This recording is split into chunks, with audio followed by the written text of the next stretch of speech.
All right, all right. How's it going, everybody? We got a very exciting stream going on for you guys today. Lots of showcasing and a little bit of a breakdown. I'll do a live tutorial for this cell shader here. Oh my goodness, it is the easiest way to make a cell shader. I can't believe, and it like looks really good, and it reacts to colored light. I can't believe that. I can't believe it. Took me so long to figure out how to do this, but I just see Romazx. You said, dude, holy jump scare, my lord. Sorry about that. Yeah. Funnily enough, in my entire life, I've had the either great ability or terrible curse of being able to sneak up on anyone and everyone just by existing. I don't know how it happens, but people will walk into a room. I'll be in the room. They'll just do their thing, and then they'll turn around and finally notice me after like 30 seconds to a minute. And they'll be like, oh my goodness, I can't believe you were there. And I was making noise the whole time, but they didn't notice. So yeah, I jump scare people quite a lot, unfortunately. Or fortunately, depending on the way you look at it. But welcome in. I see a lot of regular faces as well as a couple new ones. Bushado, so good to see you. Long, always a pleasure. Dill Paints, you're in the YouTube chat. Welcome in. And Z Creates Creations, always fun to have you guys here. And I hope that as we continue this stream, more and more people will come in. This is the first time in a couple months that I've done a public, or not exactly a public stream, but it's like available to watch for anyone, not just the paid members. And so I have a lot of stuff to show you guys in this file here. This is a whole 360 cave environment that I made for my patrons, and you can actually check the description. This whole file is available for you guys to download if you're a member on Patreon, or purchase as like a one-time thing, and you guys can enjoy this right now if you want. So it's all available for you guys there. But before we get into everything, because I have a lot to go over in today's stream, I created a new compositing system. I made my own Kuwahara filter, or at least emulated it. I don't know if it was like faithful recreation, but figured out how to do that. Want to talk a lot about the creation of this environment, the challenges that I had to find some creative solutions around, especially on how to make this whole ceiling, I guess, and walled in area of the cave. All of the textures here are completely procedural, but I do have plans to start doing some hand-painted textures, but like have those be seamless, tileable hand-painted textures. And I'll show you guys that a little bit later in the stream here. I did say that we are going to have a complete live tutorial on how to make this anime style cell shader here. Very simple, very easy to do, and it, in my opinion, looks pretty good. Feels like a Bob Ross tutorial. Ah, thank you. Man, I love Bob Ross, and that is such a high compliment. So thank you very much for that. You're too kind. But yeah, so once we do all of that, I'll be able to show you guys some of the other projects that I've been working on that I'll be bringing more into the forefront. That includes a whole world shader for an anime sky, and that has been a few years in the making. It's been a long time coming, because I don't know if you guys have seen on my YouTube channel, I've made several videos in the past on how to make anime style clouds. or one on how to make like a 3D anime style cloud, and then another one on how to make like a or take a photorealistic HDRI, and then convert it into a stylized HDRI.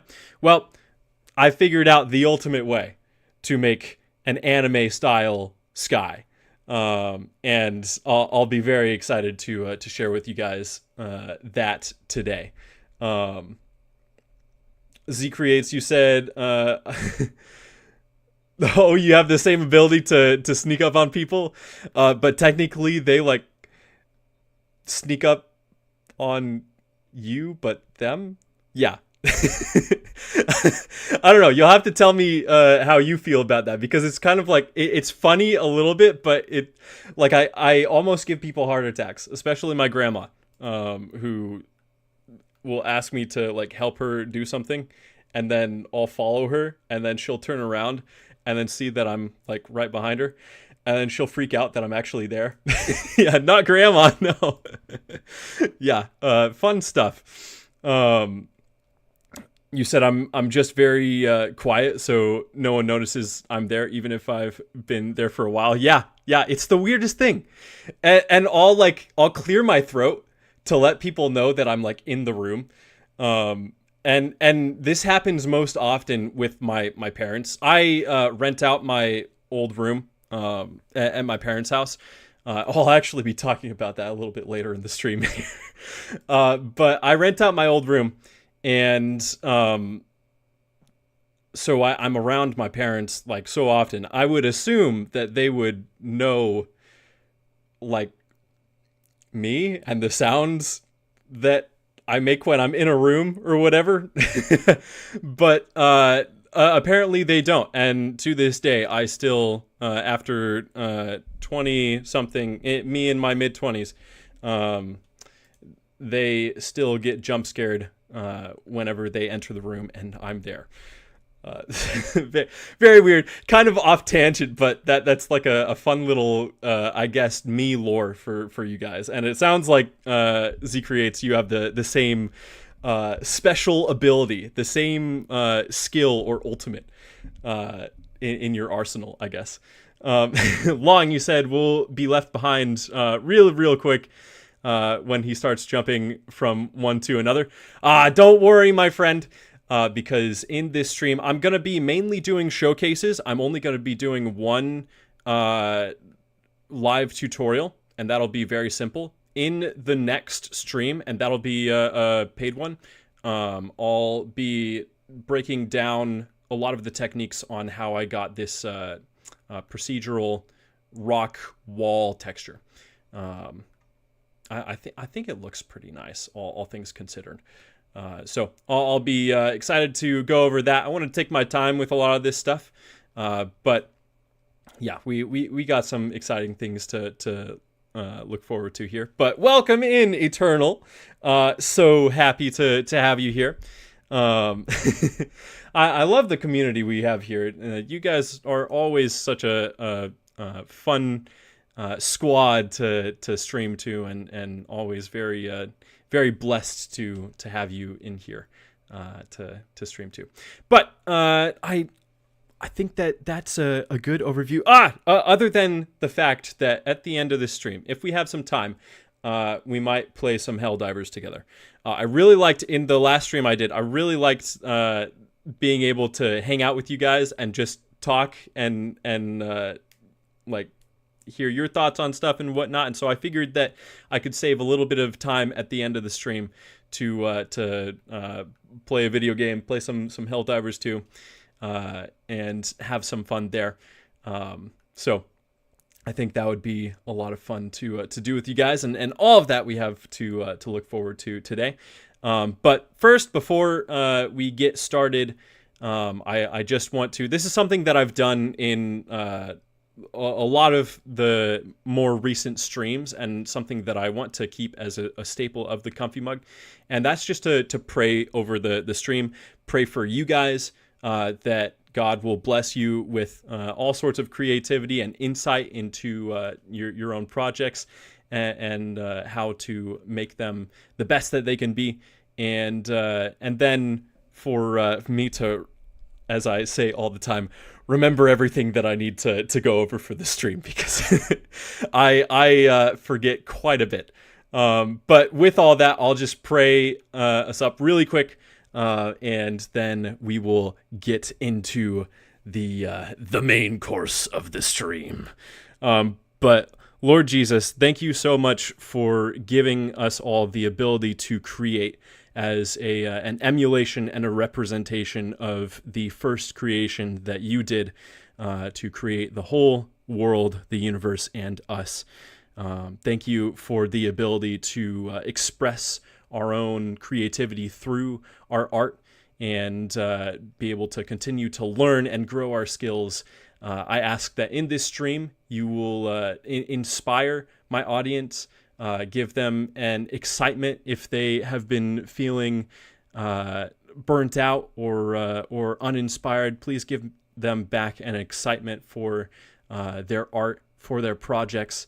Renew their spirit, Lord, and just let this be a fun stream that is glorifying to you, God. I ask that you'll help me remember everything that I need to remember, and that everything will go smoothly here. But as always, just thank you for this opportunity, Lord Jesus. All glory to you. Thank you for your sacrifice for us, that we might get the chance to know you, the one and only personal God, and that we might receive eternal life through your sacrifice, Lord. We thank you and praise you. Bless this stream. In Jesus' name, amen. All right. So I have already forgotten what. Yes. Okay. See, this is why I wrote down some notes like 5 minutes before the stream on what I needed to go over here. Let's see. Vid Dragon. So glad to have you in here. You're over on YouTube. Welcome in. Very glad to have you here. We're doing a live showcase as well as a live tutorial for some of the stuff in this file. Once again, for anyone who's coming in new, this file is available for you guys to grab. It's in the description of the stream. It is a paid thing. I worked over like 300 hours on this month. So that's it's not something that I'm giving away for free, but it is available for you guys to enjoy there. And I will be teaching for free how to recreate this cell shader here. Again, this is like the easiest way to make a cell shader. I don't know, and it looks so good. It looks so good, and it reacts to the light here. Oh, whoops! If I move the little lantern over, then we can see it. It just it has that nice modern anime like Jujutsu Kaisen sort of fading in, like gradient of saturation.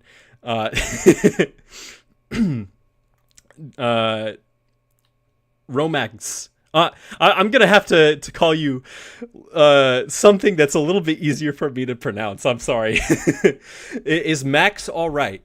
Is Max okay? Oh, Romaz. Okay, Romaz. Thank you. Yes, Romaz. You said something diffuse, something like that. Yes, diffuse. It heavily uses the diffuse BSDF, and but then also has room for like a glossy BSDF and stuff like that. And I'll show you guys what that looks like on this, as well as on a great sword that I made for. Oh, whoops. Let me get that great sword here. Let me. Yeah, there we go.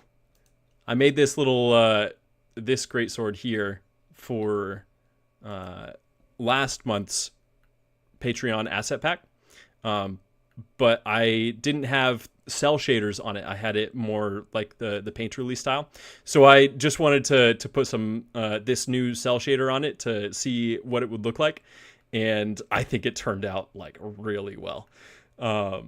So that's I might have to update the old file for that previous Patreon file so that the weapons all have cell shaders. But anyways, I'll hide that for now. I wanted to give you guys a bit of an overview on how like the different challenges that I faced in creating this cave environment and some of the solutions that I found.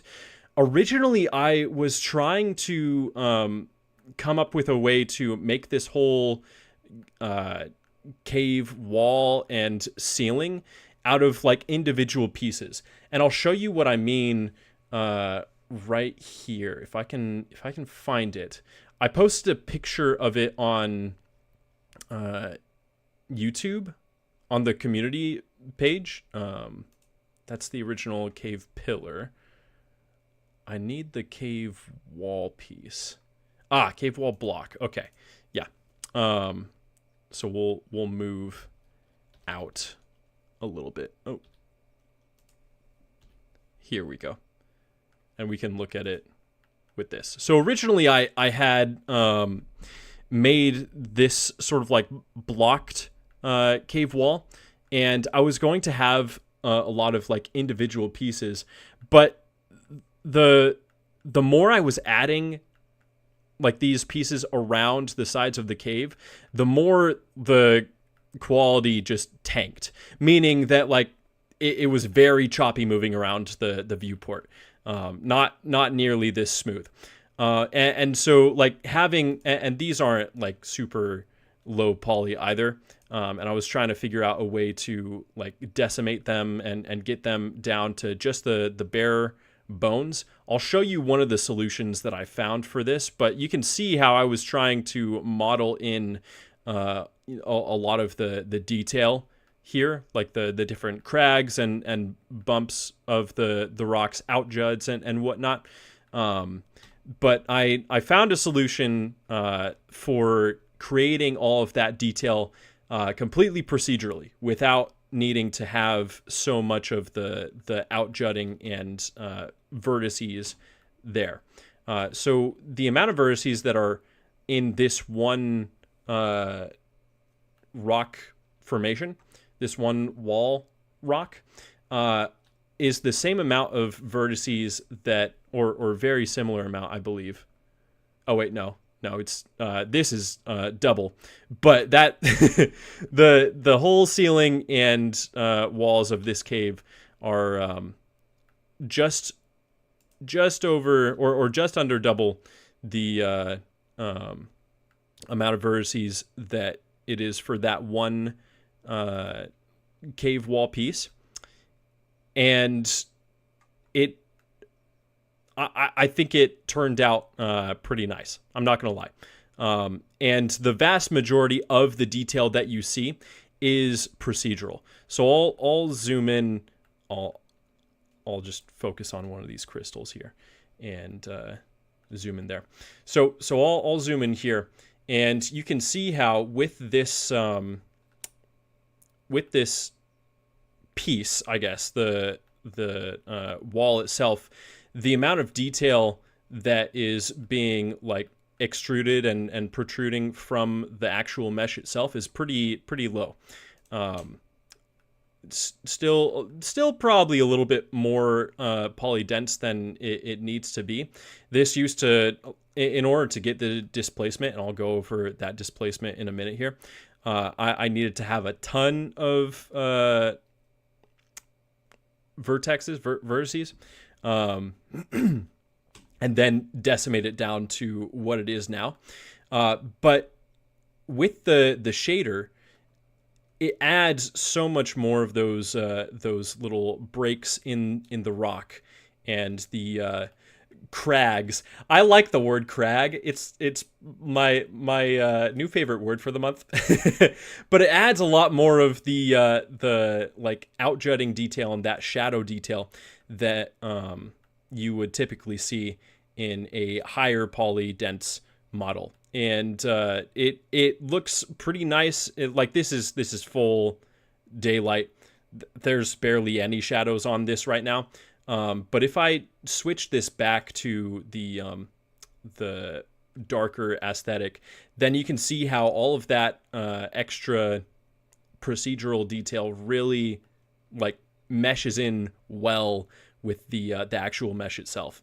So this is a shader. I won't be going over how to recreate this today, but next week in next stream, I'll be showing you guys a lot of the techniques, breaking down a lot of the techniques on how to get that procedural sort of rock texture that creates a lot of that extra detail that can really carry that cave environment for you guys, as well as like cliff sides and things like that.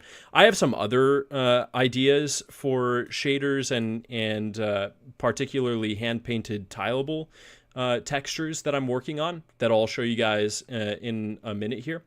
But overall, this is a great way to go if you just want to stick completely procedurally, and I'll be breaking that down next Wednesday, a week from now. So that'll be something fun for you guys if you want to join for that. I'm seeing I'm missing a couple chats. Also, welcome in Lincoln Westover, Westover. So glad to have you here. You are not late at all. We are just getting into the main course of the stream, and we just did a little bit of an overview. I'm gonna read some of the chats here over on Patreon. Let's see. Long, you said, I heard that you sculpted all of the cave yourself. That's very impressive. Thank you. Yeah, well, sculpted or displacement. I did a little bit of sculpting to touch up on the actual like finished displacement. But as far as like the vast majority of this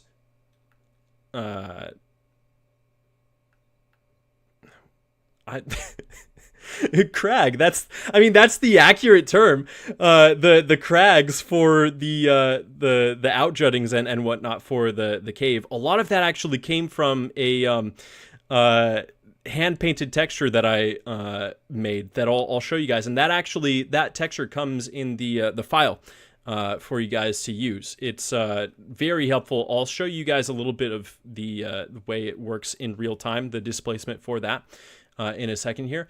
But that hand painted texture did so much to get the like this kind of detail for the displacement, and then I just went over with the draw and clay strips sculpt brush and made a few more adjustments afterwards. But really, there's not a whole lot of work needed beyond that. I am trying to upgrade my sculpting skills, though. I'm not the best at it, but I'm working on it. So thank you, Long. I appreciate that. Bushado, you said I really struggled to do my cave wall. I made a rock generator and just cut holes into it. In the end, made something very crazy. I actually posted it on the YouTube page. Oh, cool. We'll get to check out the YouTube page in a second here. Remind me about that in a minute.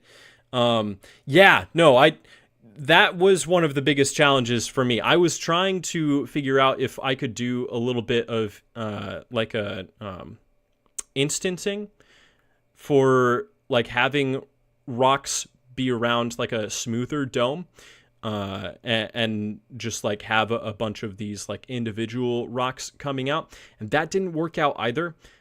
So yeah, the procedural texture, once again, procedural textures win and have a lot of leeway for how you can get them to react to light.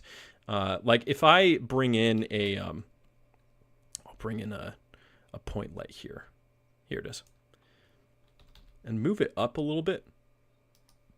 It would probably be good if I can actually see it. Okay, so I'll move it up so that we can get to the ceiling, and you guys can see how that reacts to it. Bring it up a little bit further. Interesting. wonder why it's giving more soft shadows rather than the harsher ones. Maybe because it's not like super saturated, or it has a little bit more light interference. So I'll just change this to a much more saturated color. We can go with maybe a red. No, the green was good. The green was good. Okay, and then we'll just increase the exposure a little bit. My goodness. Okay, but yeah, you can see how like in low exposure, it only illuminates certain areas of the rock face, while like having a little bit of that frayed edge detail and that like softened edge detail that you would see in more of like a hand painted texture. And so if I move this around, or maybe I can move this a little bit closer. Yeah. And move it around, you can see where all of that becomes like a little bit harsher and whatnot. And that's all driven through like color ramps connected to the diffuse BSDF. That's also connected to like having a custom normal output based on like Voronoi and other noises and things like that. All sorts of techniques that we've done in the past, but it utilizes one new technique that I've only seen ever used once before, that I got the idea from like years ago, but I never ended up using it until now. So that'll be fun to share with you guys. Not long.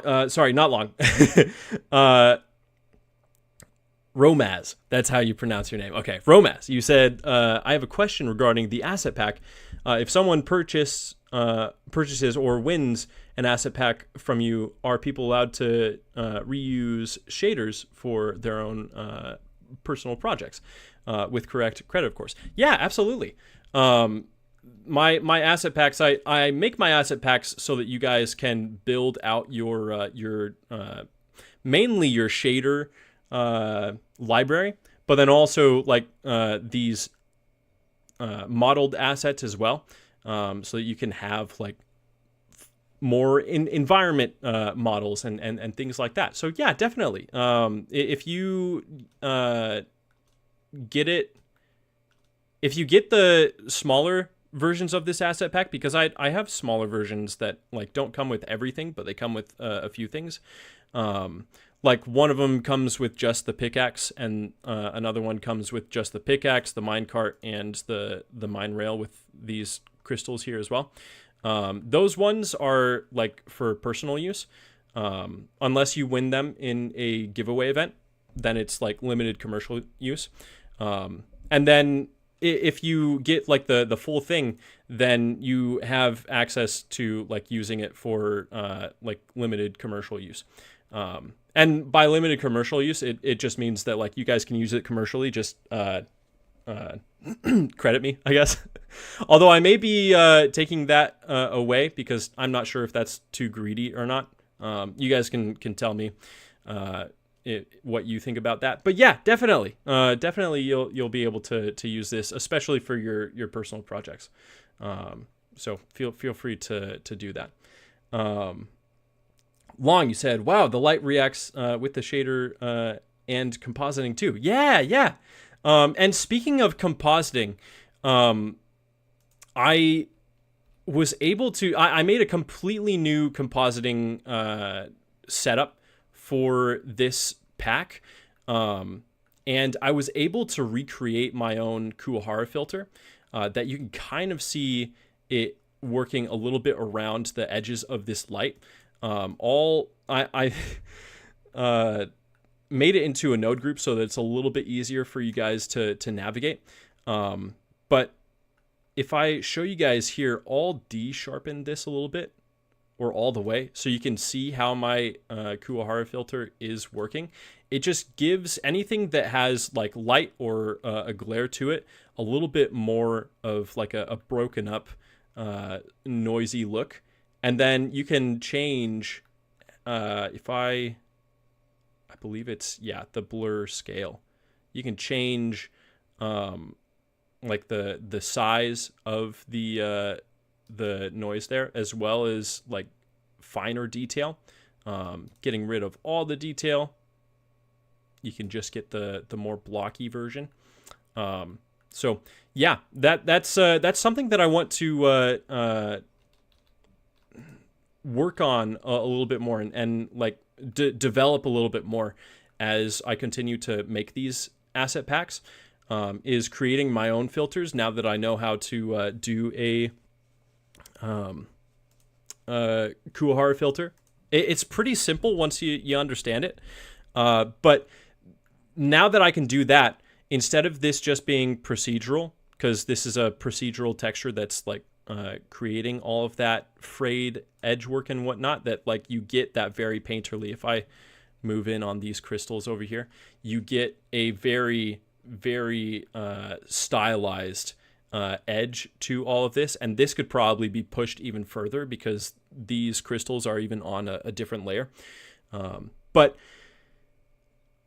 now that I've figured out how to create my own Kuwahara filter, I'm going to play around with more textures, including like canvas textures and things like that, in order to get like a very true spirited painterly filter for you guys, and that'll be something very fun that I can work on. Right now this is on max, so having a little bit of or having the ability to like fade that out a little bit, or all the way if you want, like this is it without my Kuwahara filter. That is something that's available for you guys. I like it on like 0.8 or 0.9 as far as like sharpness goes. But then all of the previous Kuwahara abilities, right? I have the original Kuwahara's filter stuff here that you guys can work with. I'm also integrating a lot more of like the type of like noise or grain that you would see in anime. I have it on max right now, and you can see how like if I that's even more maxed, right? But if I decrease the mix for the grain, then like have it at 0.15, then we can start to get a little bit more of like a vintage style light effect. Get something a little bit more stylized, a little bit more, or a little bit less digital, I should say. I wish that there was a way, and I'll be looking into this. I want to figure out a way to like make the grain even finer than it is innately, because I think that, like you can see, it looks a little bit too big on from my perspective. But all things considered, I think that like this will give you guys a lot of leeway in order to like create your own customized version of this this compositing style. We also have some fog. I really like the ability to add in the fog here. I think that it creates such a neat aesthetic. Having it not get darker into the deeper part of the cave, but lighter, and like having the ability to change, like this is it with no fog, and then this is it with all fog. So somewhere around like in the middle, right, is a good mix of both. And then this color can change the color of the fog. So you guys have a lot of fun ways to customize all of this. And I'll be breaking down in the future. I'll be breaking down a little bit more of like how to make a full compositing style like this. I won't have enough time today, but I just wanted to show you guys some of the capabilities that you can have just by figuring out very simple stuff, right? And finding creative solutions. I'm gonna catch up with you guys. I apologize. You guys have been talking, and I've been missing your chats. But VidDragon, you said something in the light settings. Oh, I think you were referring to like the luminance, right? The brightness when we were testing the light there. Oh, it says soft fall off. Gotcha. Yeah. There are some things that I have to always have to remember in order to understand why certain aspects of things aren't working. So thank you for pointing that out. I always forget stuff like that. But VidDragon, you did say, does your filter have settings to not affect certain objects or characters? Yes, absolutely. And we're actually seeing that work in real time with the cell shaders here. And I have it based on not the object, but I have it to where this compositing setup can select specific shaders and not affect those shaders, right? So there's little to no compositing on this this cell shader here. I'll show you guys if I can navigate this here without giving up too much. I think it was this. Yeah, I think there was just like a sharpen on the cell shader itself, but that's not even doing very much. Maybe it was this here. Yeah, not even that. It's not even doing very much. But yeah, so this should be, it's all selected through the crypto mat. Oh, that's medium weight compositing. So then where's my lightweight compositing? Here we go. Yeah, okay. So if I were to just connect it through the like have everything done through all of the filters that I have, then the cell shader gets simplified quite a bit, especially if I move out of the way. And like all of the Kuwahara settings and whatnot would affect it even more. Like you can see how there's that overlay over the top of the cell shader, right? But with the full thing actually working, right, then it gets rid of a lot of that overlay. I'm still trying to figure out how to make it so that my own Kuwahara filters only affect the light sources and not the actual reflective surfaces, if that makes sense, right? So that'll be something that I'll just be working on in the very near future. For now, it still works really well by having that filter on low, and then this cell shader is not being or having any nearly any compositing over it. And you would be able to, with the crypto mat, just select any sort of material or object like a character and make it so that it's on a completely different compositing layer so that you can separate what types of effects you're having on your background from your characters. And that's actually something that makes the anime style so like, or it sells the anime style. Like without these mine carts and the pickaxe, I would I'll actually see if I can just like hide them. I'll have to hide all of these here. So I'll just select these real quick.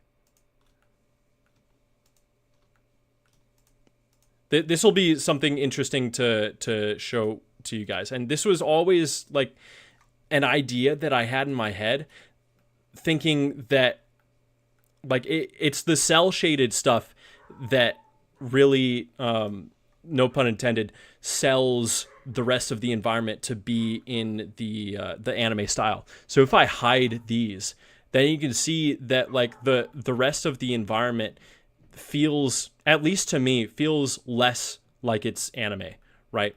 You can start to see like the where it becomes more 3D and whatnot. But by having the cell shaded objects in the scene, your eye is drawn to the difference, right?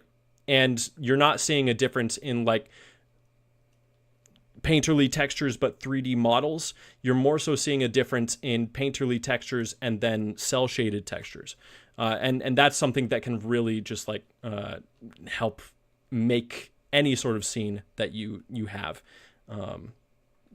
so long as it's like in the anime style, but then also in like the arcane style as well.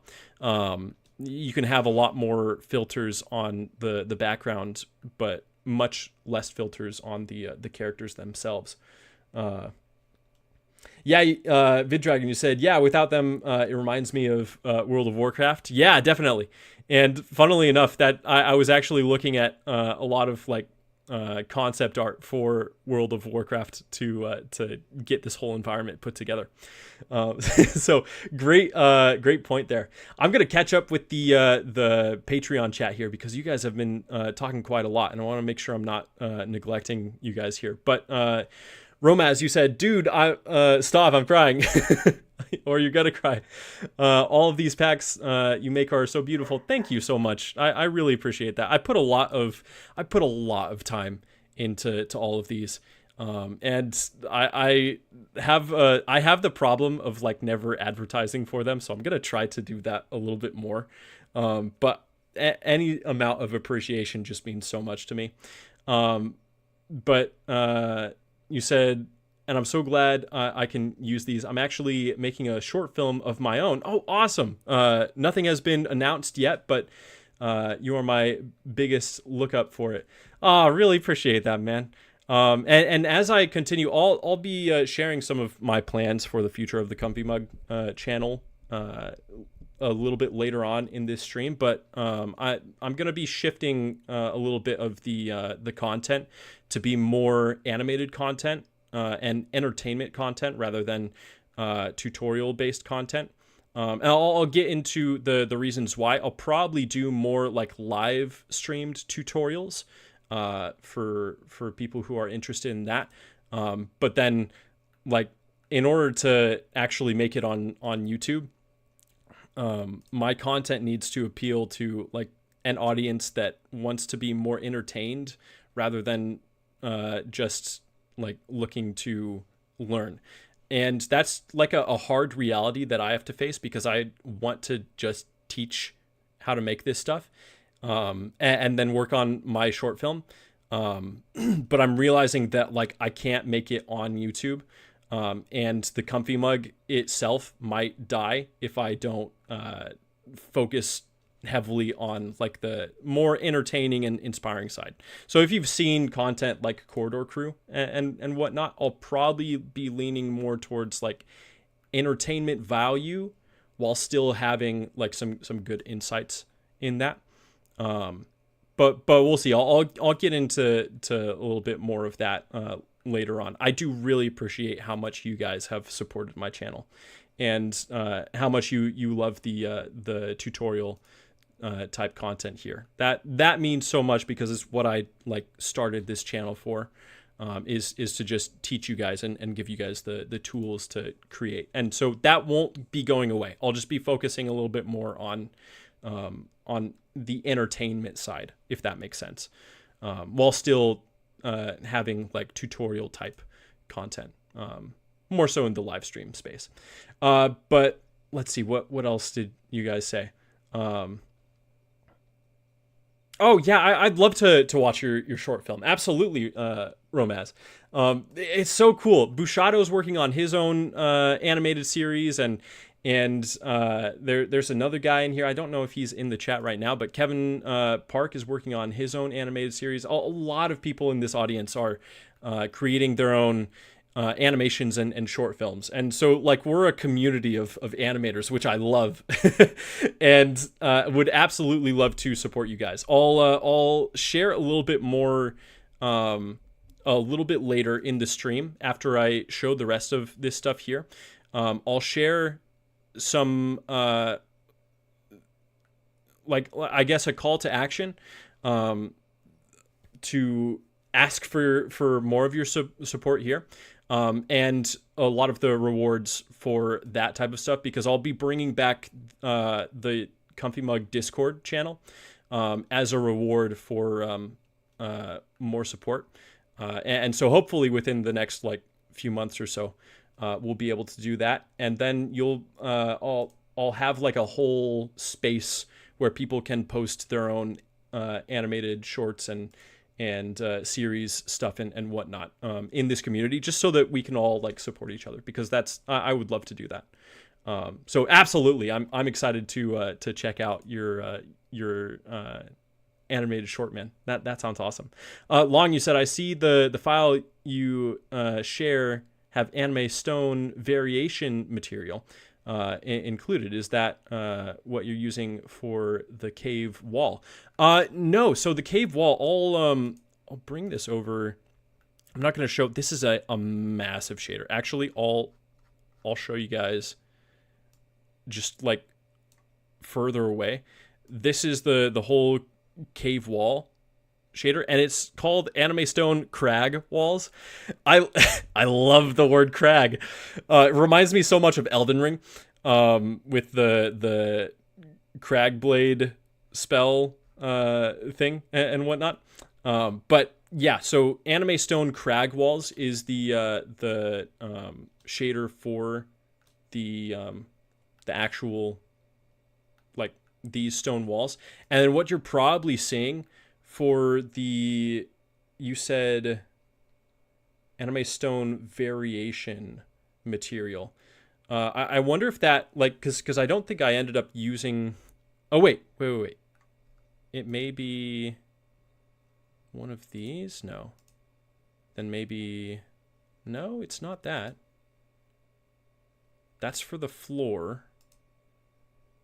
I don't even remember which shaders, because I have some variations for it. The stone crag walls is going to be this one, right? And then there's others and whatnot. Like this floor material is a different variation of the stone crag wall. It's just a little bit softer. And then these other stones here, and particularly the pillars that I have going up, like all of these are their own assets, their own objects, including this cave wall, or the stone arch piece right there. They have a different shader as well. So you guys get a lot more than just like the stone crag wall thing. There's quite a lot to enjoy here. Yeah, I hope that answers your question. Bouchard, you said, serious question here. How do you stay motivated to work on Blender and all of your projects with everything you do in Blender? I can imagine it being overwhelming with all the projects you do. You're not wrong there. You said even when I'm done with just one project, which tends to be me remaking it at least 3 times. I get that. And after I'm done, I just always feel disappointed in my own work and worry that my quality won't be enough for the big picture of making my own show. It's very soul draining. I feel it, absolutely. I can share with you that I have the same sort of like dread or disappointment feeling every time I finish an asset pack.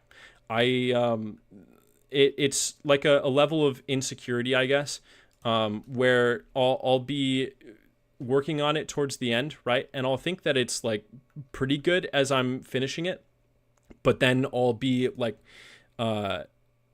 really making sure that everything comes seamlessly together, and then I'll be taking the screenshots for like the images that you guys see on Patreon for this, and I'll just the whole time, for like a day while I'm collecting all of that stuff, I'll be thinking that like this is the worst thing that I've ever made you guys are gonna hate this. No one's gonna support my work. This is terrible. All of that stuff. I 100% understand the feeling of just like not being enough. That's something that I feel like a lot of artists deal with. Is the idea that their art isn't good enough. I think that is in moderation, that is a good thing. Feeling that obviously sucks. It's a terrible feeling. What I mean by it being a good thing is it pushes us as artists to continue to refine our craft. So that's always the good sort of like result of it. But in the moment when you're feeling that, the best recommendation that I can give you is to just like tell yourself, whether in your mind or verbally. A lot of the time when you say things out loud, it like really helps. Just say to yourself that you like your art, that you did a good job, and find something that you feel like you learned from it, right? A lot of it has to do with like just I guess simplified term would be looking at the bright side. That's something very hard to do. I'll share a little bit about me. I am a very like naturally depressed person. And that's not like for mental health or whatever. I try to push past that, right? And part of it is like creating or developing a resilient mind, which is hard to do, but I can't recommend it more. And that won't come with just like these self-help type things and videos and content saying just like you just need to love yourself or whatever. Some of it, a lot of it has to do with facing reality, more so than loving yourself. If you think that your art doesn't look good, one, tell yourself that you spent a lot of time on this and you did do a really good job and you have come a long way. But then also, if there's something that's bothering you, don't beat yourself up about it. Try to figure out how to fix that. If you can't figure it out right now, take a break, right? Just take a moment, play a video game, watch something, right? Go outside, take a walk. I do that regularly. Not so much recently. I've barely had time to get off of my computer. But taking a walk just to clear your head helps so much, incredibly much. One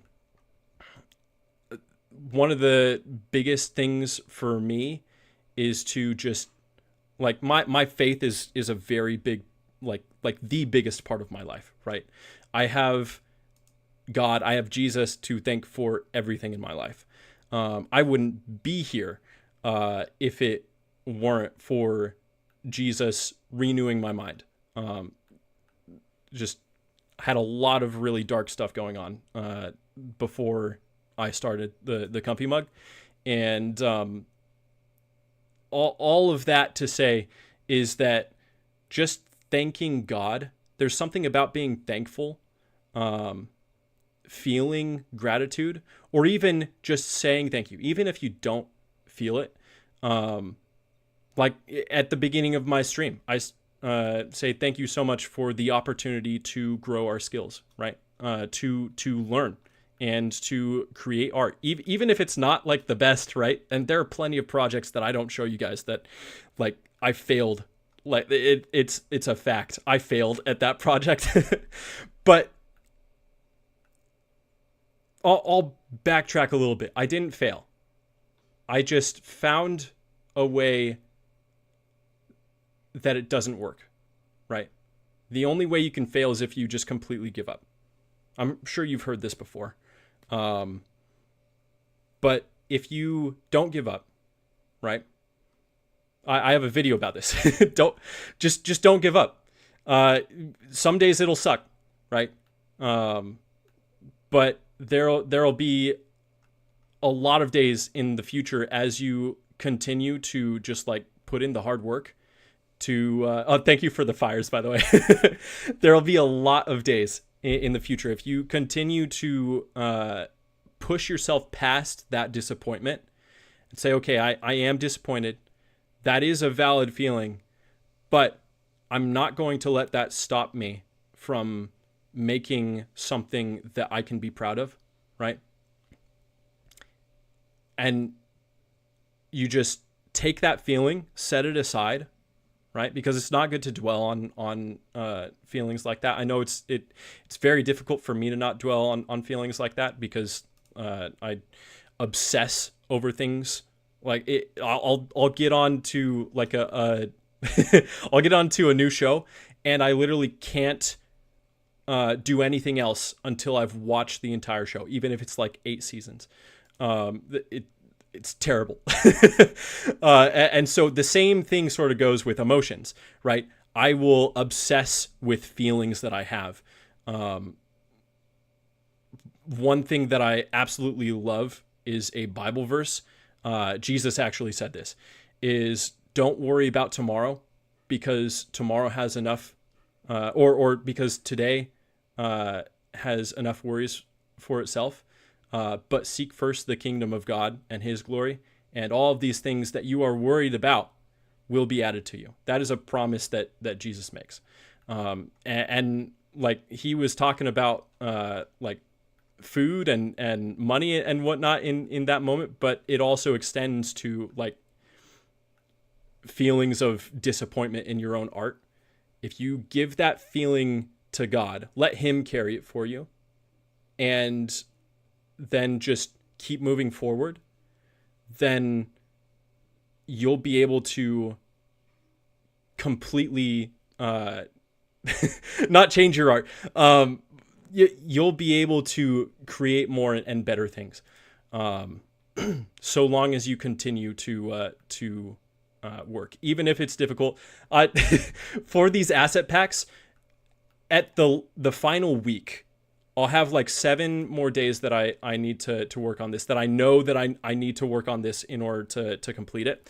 And I will be dreading every second of it because I'm just like, I want to be done with this. I know it's not finished, but I want to do something else.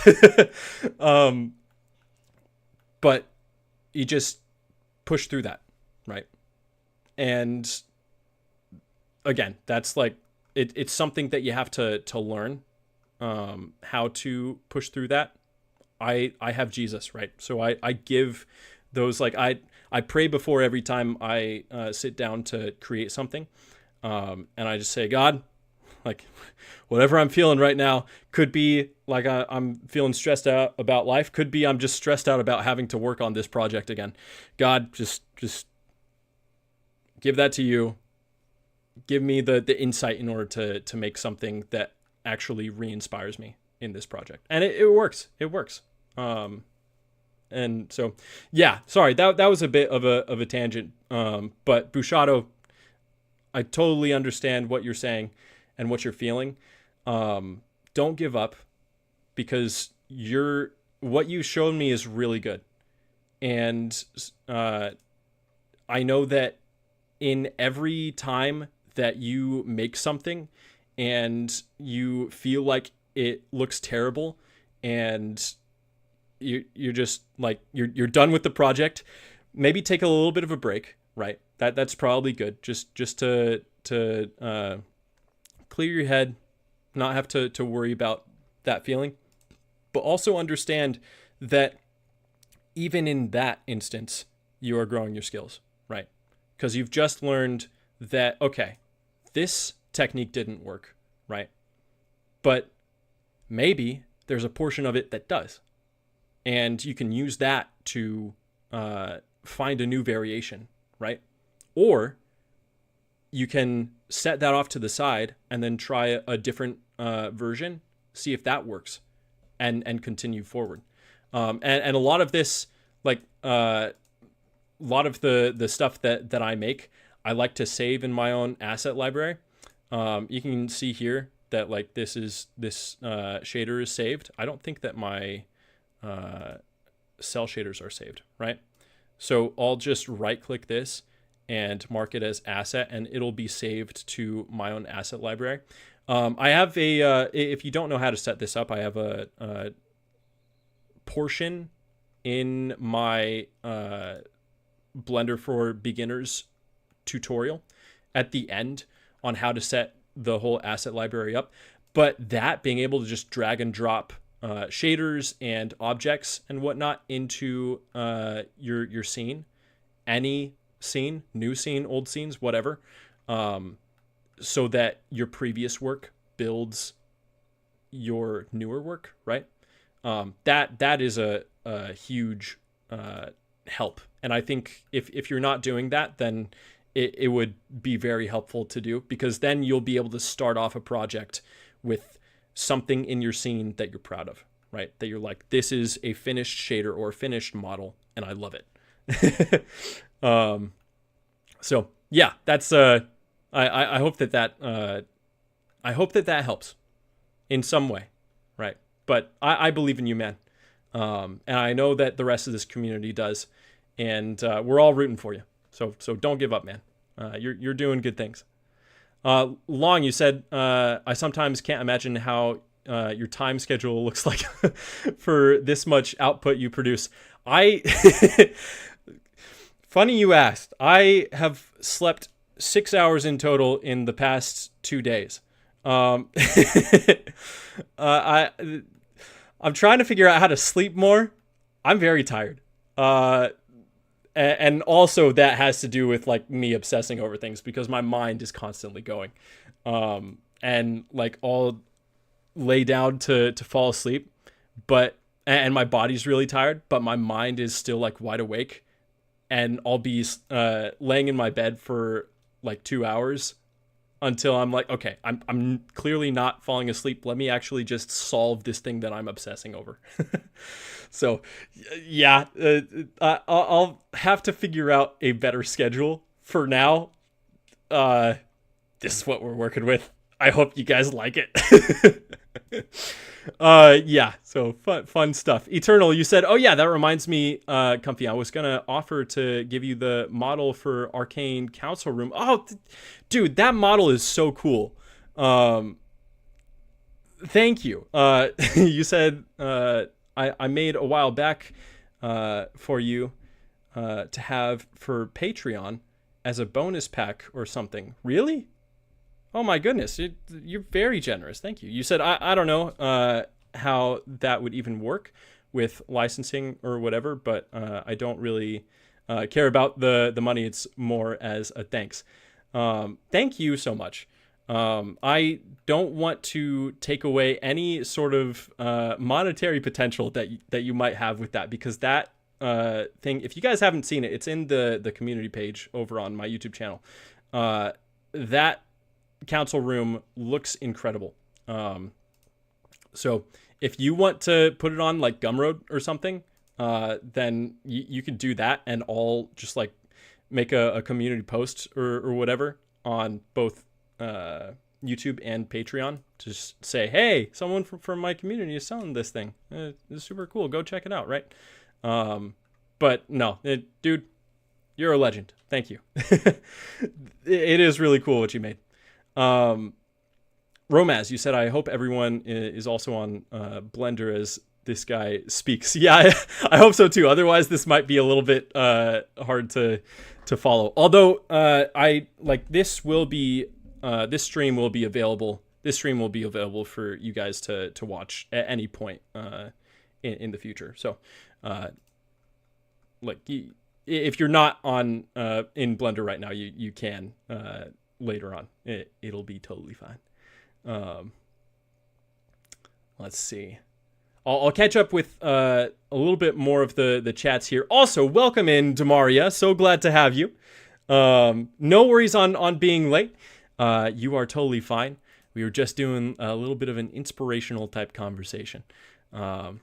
and yeah, you'll be able to rewatch the whole stream before.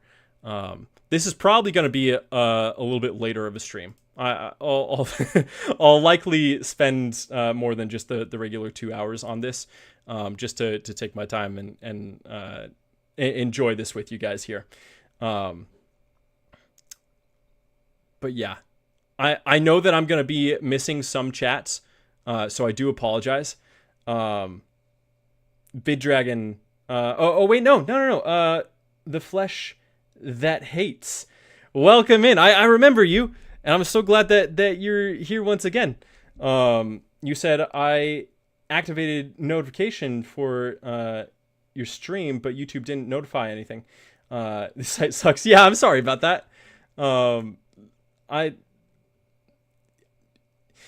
YouTube is weird. YouTube is very weird. They have a lot of policies that they don't like fully follow through with, or it's like false advertisement.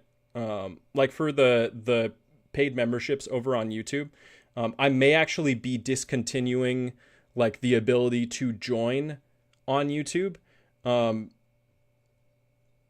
just keep that for over on Patreon, because YouTube says it only takes 30%. Which would mean I would be getting 70 cents per dollar, that because the memberships cost a dollar per month, but I only get 45 cents per dollar, so they're taking over 60%, and I don't know what the issue is there, but we have a ton of members over on YouTube. That should amount to at least like $120 or something per month, because there's a lot of you guys, but I barely get any of it. So just more stuff that I'll talk a little bit more about this type of stuff a little bit later. There's a section in the stream that I have later for talking about like the future of the Comfy Mug channel, and some like goals that I have in order for me to be able to live, and the rewards that I'll share with you guys for like milestones and whatnot. Yeah, Vid Dragon, you said yeah, that tracks. Call it preemptive tax collection or something. Yeah. But I don't even have like tax withholdings from YouTube. Like I haven't put that in there. So it's like, what the heck? I'm being taxed off of the preemptive tax. It sucks, right? But that does not discount any of the support that all of you guys over on YouTube have been giving me for the memberships over there. So thank you for that. Thank you for that. I'll probably just like move it over to Patreon, because they have a much better system.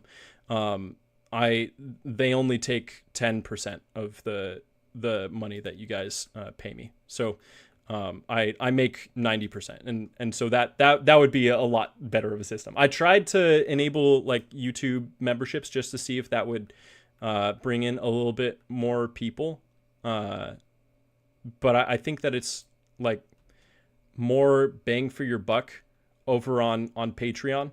So we'll see. And I have the $1 membership over on Patreon anyways. So it's up to you guys. Would the VODs still be available on YouTube? Yeah, absolutely. I think the only thing that I would discontinue is the ability to join as a paid member on YouTube. But the paid perks would still be available for all of my current YouTube members. So all of the live stream VODs that are on there that are exclusive for paid members, they would still be available for anyone who was previously a YouTube member. Things like that. And all of my VODs in general will stay up. I'm not planning on taking any content down. So all you guys will still be able to enjoy pretty much everything that I have on there. But yeah, Yeah. Okay. Okay. I'm so sorry. I won't be able to respond. I really try my best to respond to all of you guys, but unfortunately, looks like I won't be able to. And that's not like a bad thing that you guys are sending so many chats. I love it that you guys are talking so much. I'm unable to address and keep up with everyone while I'm working on or showing you guys all of this stuff here, because next what I want to do is show you the or teach you guys how to make this cell shader. Super simple, and will be like a game changer. At least it was for me, and I have no idea why I didn't try it before.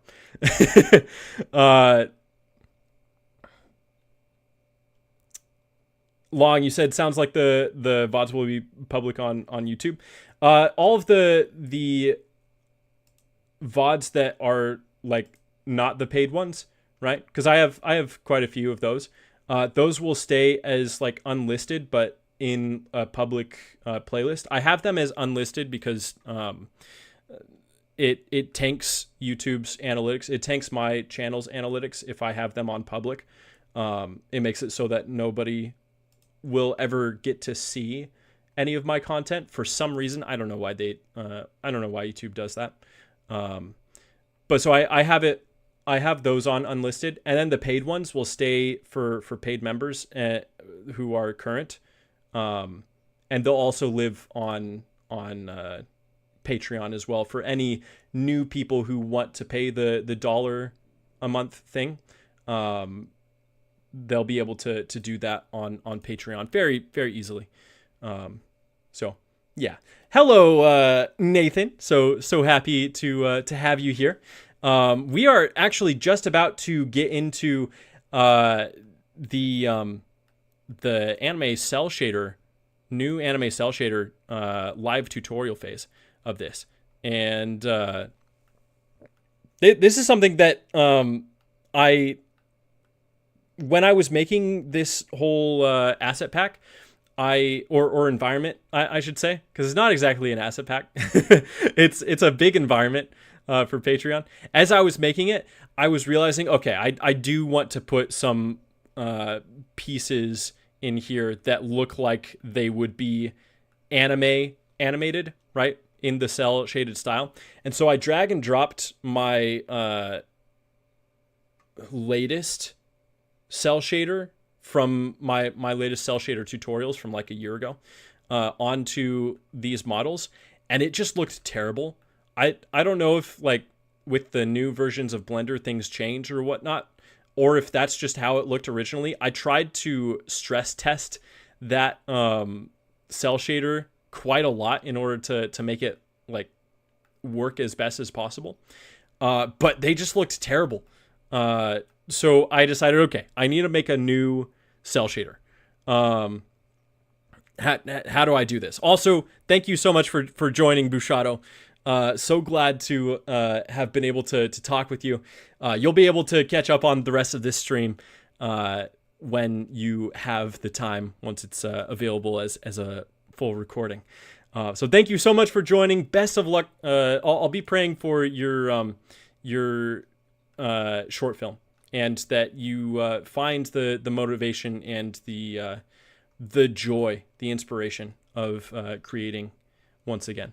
Because I know it's rough, but you're doing some great work, and I know that it'll pay off. But yeah, thank you so much for joining in, man. But yeah, so with the new cell shader, I just wanted to start it off with the basics, right? So I started it off typical diffuse BSDF, shader to RGB, and then a color ramp. Just as simple as that, right?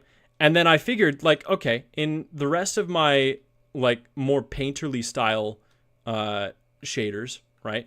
I have like the colorized version of things, and then I use an overlay from a non-colored diffuse just to get the saturated and colored light interaction. And oh my goodness, this is the ultimate cell shader. This is the ultimate cell shader. And it's so simple to make. I'll show you how to. We'll grab the pickaxe. Where is it? Yeah, we'll grab the pickaxe. Here we go. And we'll just recreate this here. So I'm literally just gonna. This will take like 5 minutes, right, at most, and I'll just recreate this for you guys live. All you need to do is just grab a diffuse BSDF, and then we'll also grab a shader to RGB. If you guys can hear my dog in the background, he's barking at something outside. And then we'll do the color ramp, right? You guys have probably done this so many times, right? That's a color. My goodness. Color ramp. That's an over... What the heck? Color ramp. There we go. Okay. Just connect it there. Change this to constant, right? And it's very important to know where we're going to be putting this, the white color stop, because there's a specific point that the diffuse BSDF naturally just like softens into, I guess, for its gradients.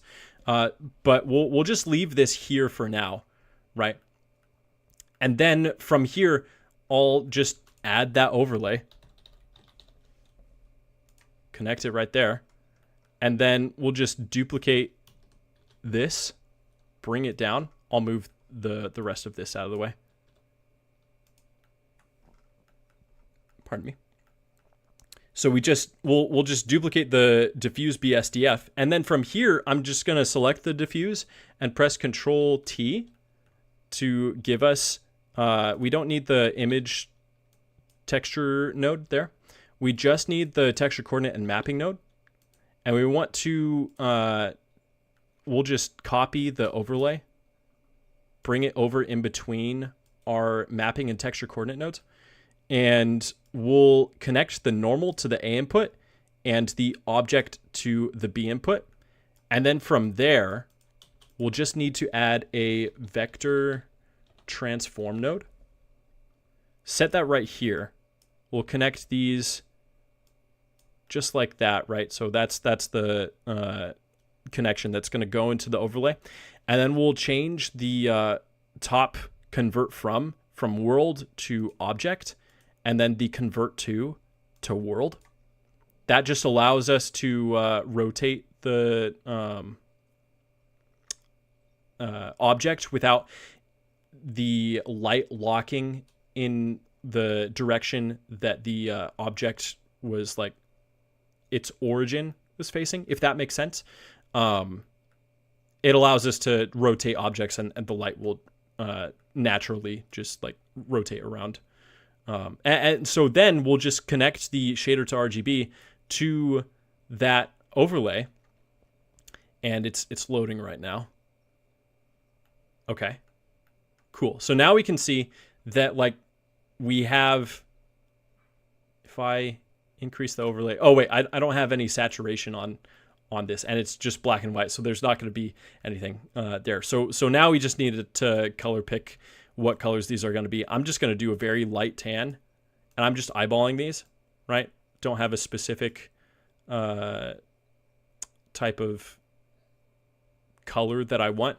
A rule of thumb would be that anything that's lighter is going to be less saturated, right? And anything that's darker, or has a darker value, is going to be more saturated. We could even just bring the value up a little bit more. And then I'm going to zoom in, and you guys can see here that if I increase the overlay, you can see where the regular diffuse has its gradual soft shift from like the light to the shadow.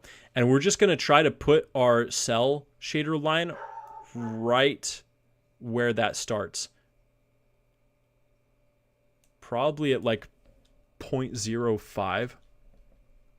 Yeah, that should be good. And then we'll just decrease the overlay to like 0.5 so that it or maybe it was a little bit more. Let's see. No, it was at 0.5. Okay, cool. Yeah, and so what that will do is it will allow colored light. Like if I add a point light, I'm gonna bring it up. Here we go. Let me actually see where it is. So I'm gonna bring it over to the other side, right? And I'm gonna change this to be a very saturated, very exposed color, right? So we have that hue of the light, and we have a little bit more of the saturation level. I'll make it so that we can just see the object there. It's a little bit easier to see. And you can use the overlay to determine how much you want the hue and saturation to affect it, or how little you want it to affect it, right? And so I like having the overlay at 0.5. I think that gives it a nice fade. And I'm all stress test this right now for you guys. So we have a green light right there. I'll bring one over here, and then we'll do a blue.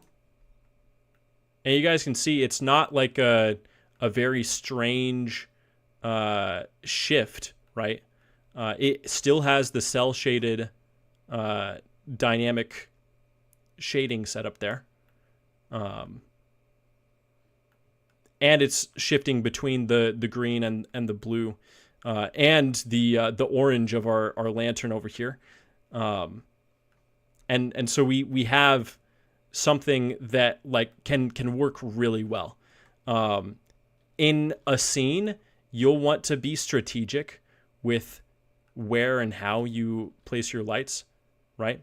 Which is why just having like one light over here looks really nice on the pickaxe, right? And I'll move this closer to, oh, whoops. I'll move the pickaxe closer to the more orange light of the lantern so that you guys can see. And that's interesting. It's giving a little bit more of like, because this is like a yellow light rather than a red or an orange. It's giving a little bit more of like a green color. That's interesting. It's also competing with the pinks and whatnot. But it works really well. and so well that I decided to add this to my greatsword. If I show you guys here, where did I have it? Yeah, anime greatsword. Here we go. Yeah, this guy. And so this was a sword that I made for a previous asset pack.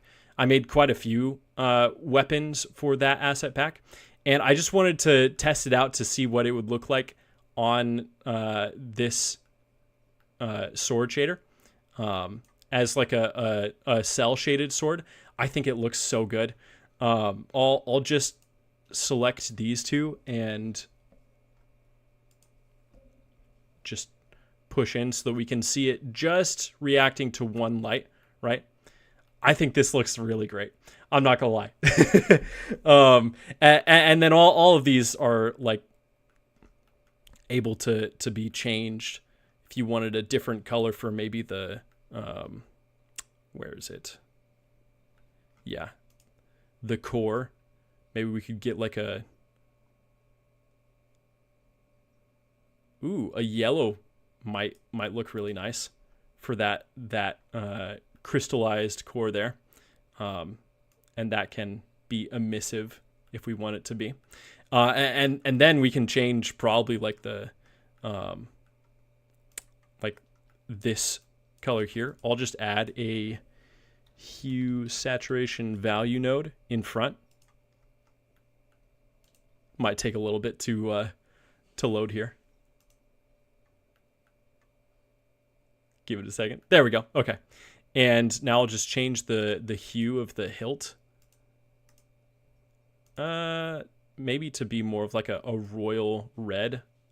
That's more of like a purple. Interesting. Purple is interesting. I kind of like that. The more saturated blue looks good too. But yeah, no, it's very versatile. You can add a glossy BSDF over it. So I'll show you guys with the pickaxe once again. Change this back to the blue. There we go. That looks good. But I'll show you guys with the pickaxe.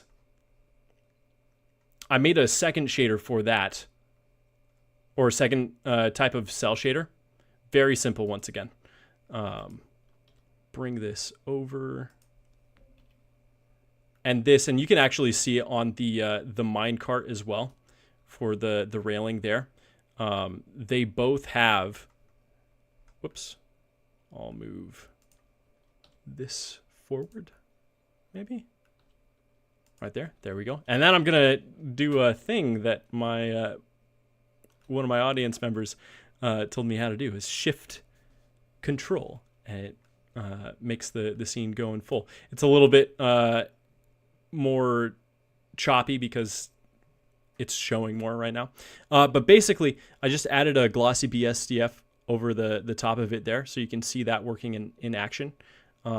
It also works really well. And all you would need to do to add that is just like this. Without this mix here, this was the whole cell shader that we just created. But then you just need to add a glossy BSDF shader to RGB, a color ramp, and it doesn't matter where you have the constant white color stop. It just depends on like how much how much reflection you want the shader to have, right? It could have little, it could have a lot. It's up to you. And then you just connect that to the factor of a mix right before the overlay. And then with it being connected to the factor, you can use the B input to control what color you want that glossy reflection to be. White is always the like regular sort of metal reflective material. But if you wanted to have this be a colored metal, right? Like we could do the gold that's right there.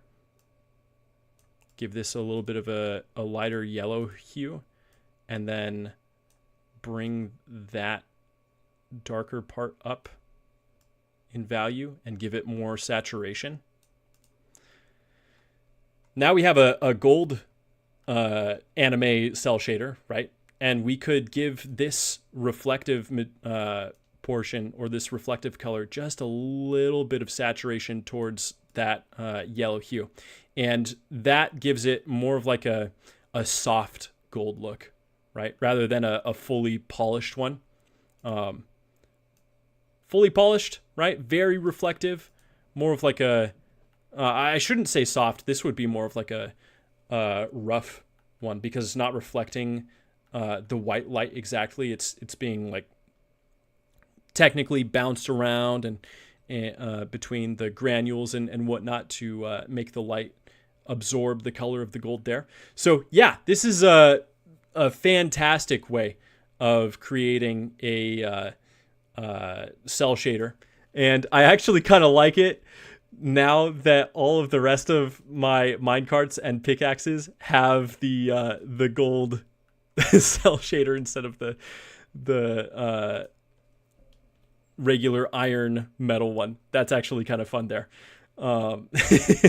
So yeah, it's very, very simple, very easy to do, to make, but somehow is the most powerful cell shader I've ever made.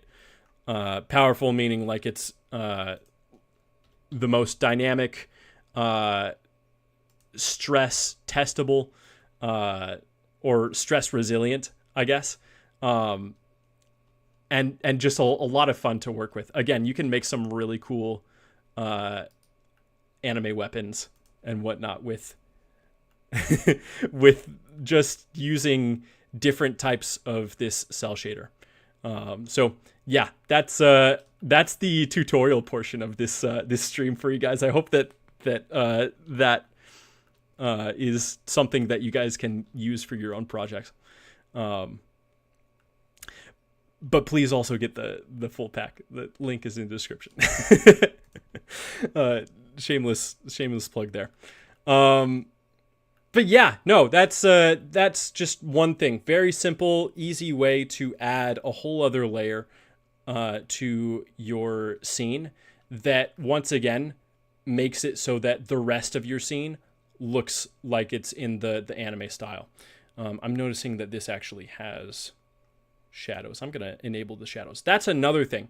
For the cell shaded objects, I've enabled or disabled in the object itself. I've disabled the shadow. If I were to enable it, then you would get more of like the softer shading of self-cast shadows and whatnot. That is fixable, but only in the lights settings. And sometimes you want more of the softer light. And so I don't think that it causes any issue not having this specific shadow here. If you just disable the shadow, I don't think that takes away the idea that this particular object is in the environment. And it just makes the object itself and the cell shader look so much more cleaner. So much cleaner. So that's also another really useful tip for when you are using these cell shaders, right? That's something to have in mind. Another thing is that, and I forgot to touch on this, for the cell shader itself, for the diffuse that's creating the gradient style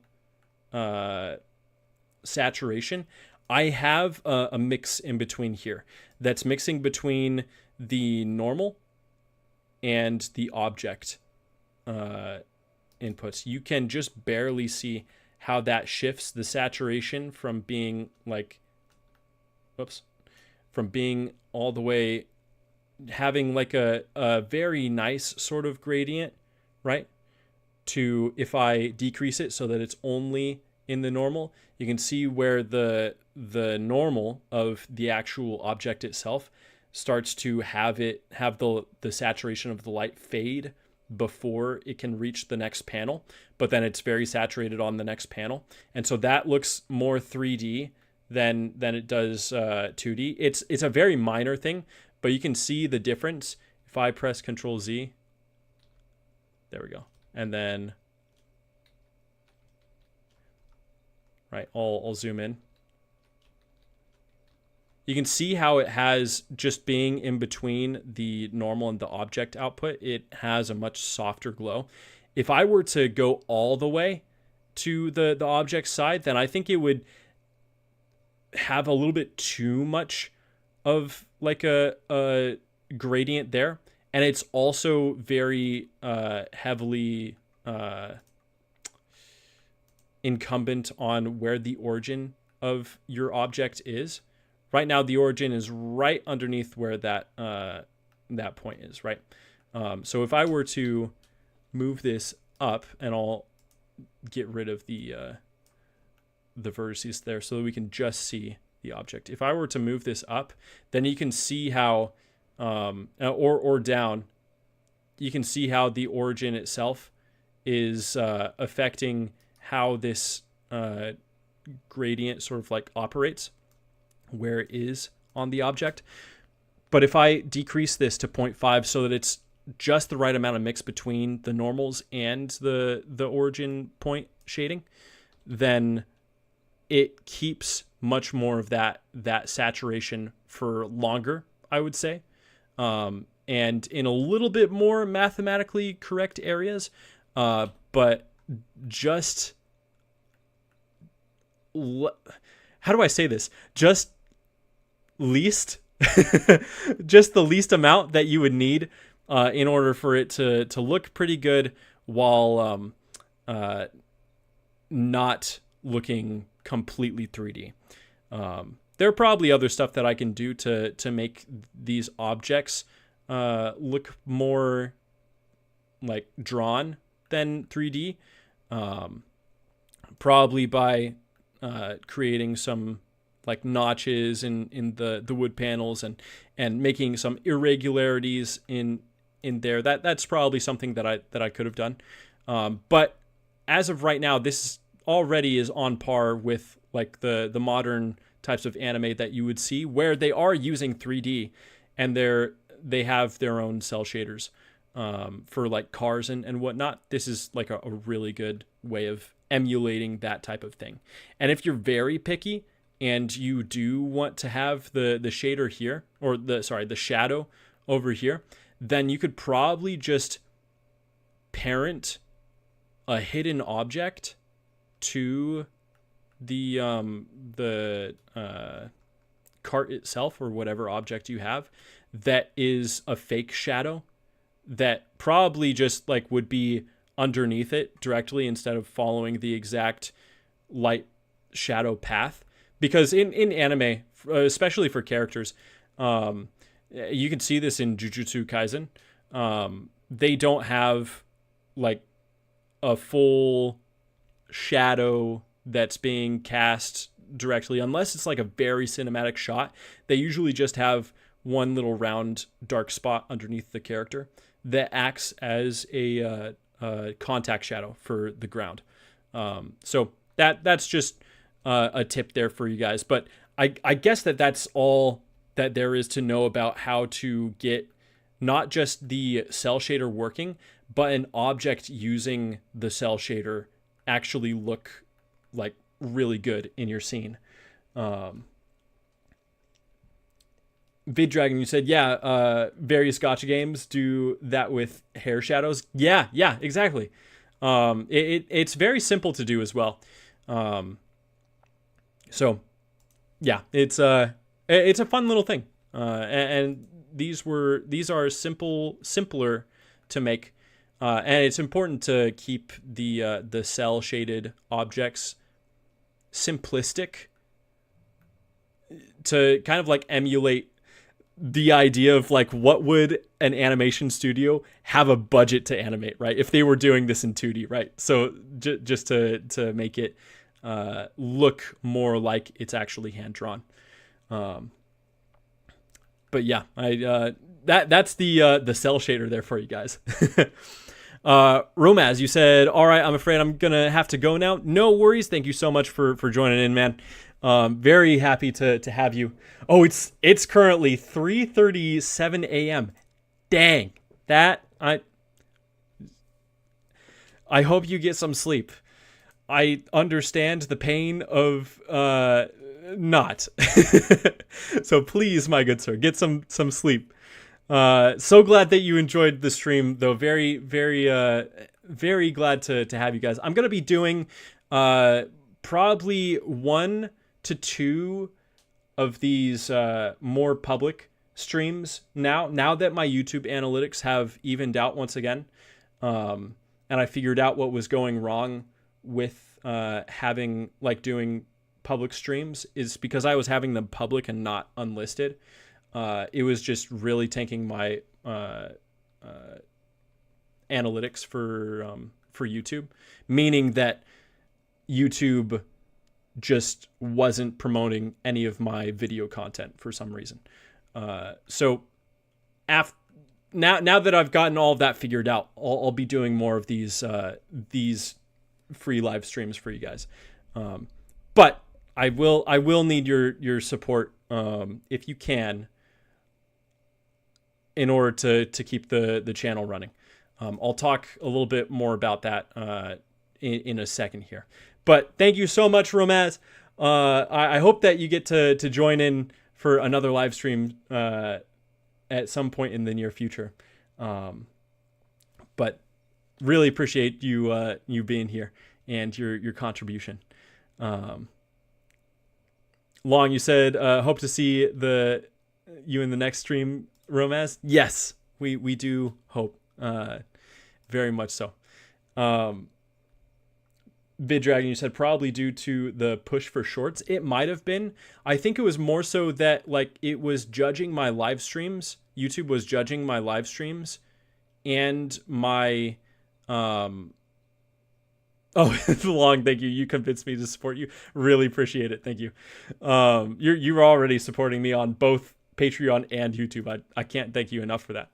But yeah, no, YouTube, what I figured out was that when you live stream, if you're live streaming publicly instead of unlisted, YouTube thinks that it's just a video, right?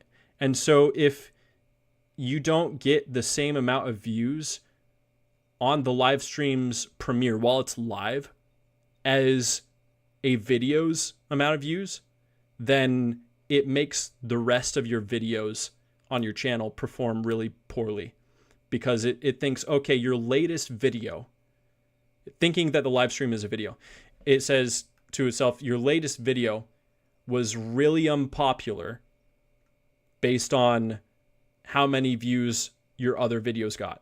So it sounds like your channel just is bad now. I don't like the way that works, but that's the way that YouTube, its algorithm works. And so I'm going to, I figured out that I need to do these as unlisted live streams if I want to share these with my unpaid audience. So I'll be doing some of the, some live streams each month, maybe definitely one, possibly two, for you guys here. And then for my paid members, I'll be doing all of the tutorial type content for my paid members live stream content. And I'll be doing 2 of those per month.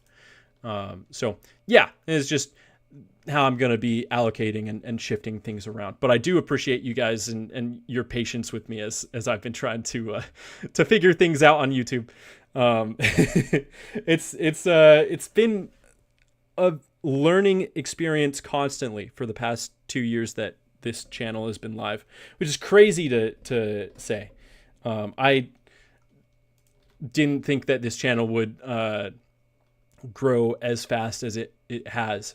And I have you guys to thank for that. And I love this community. I'm so thankful for all of you. Really appreciate how much you guys cultivate the community in tandem with me. So you guys are awesome.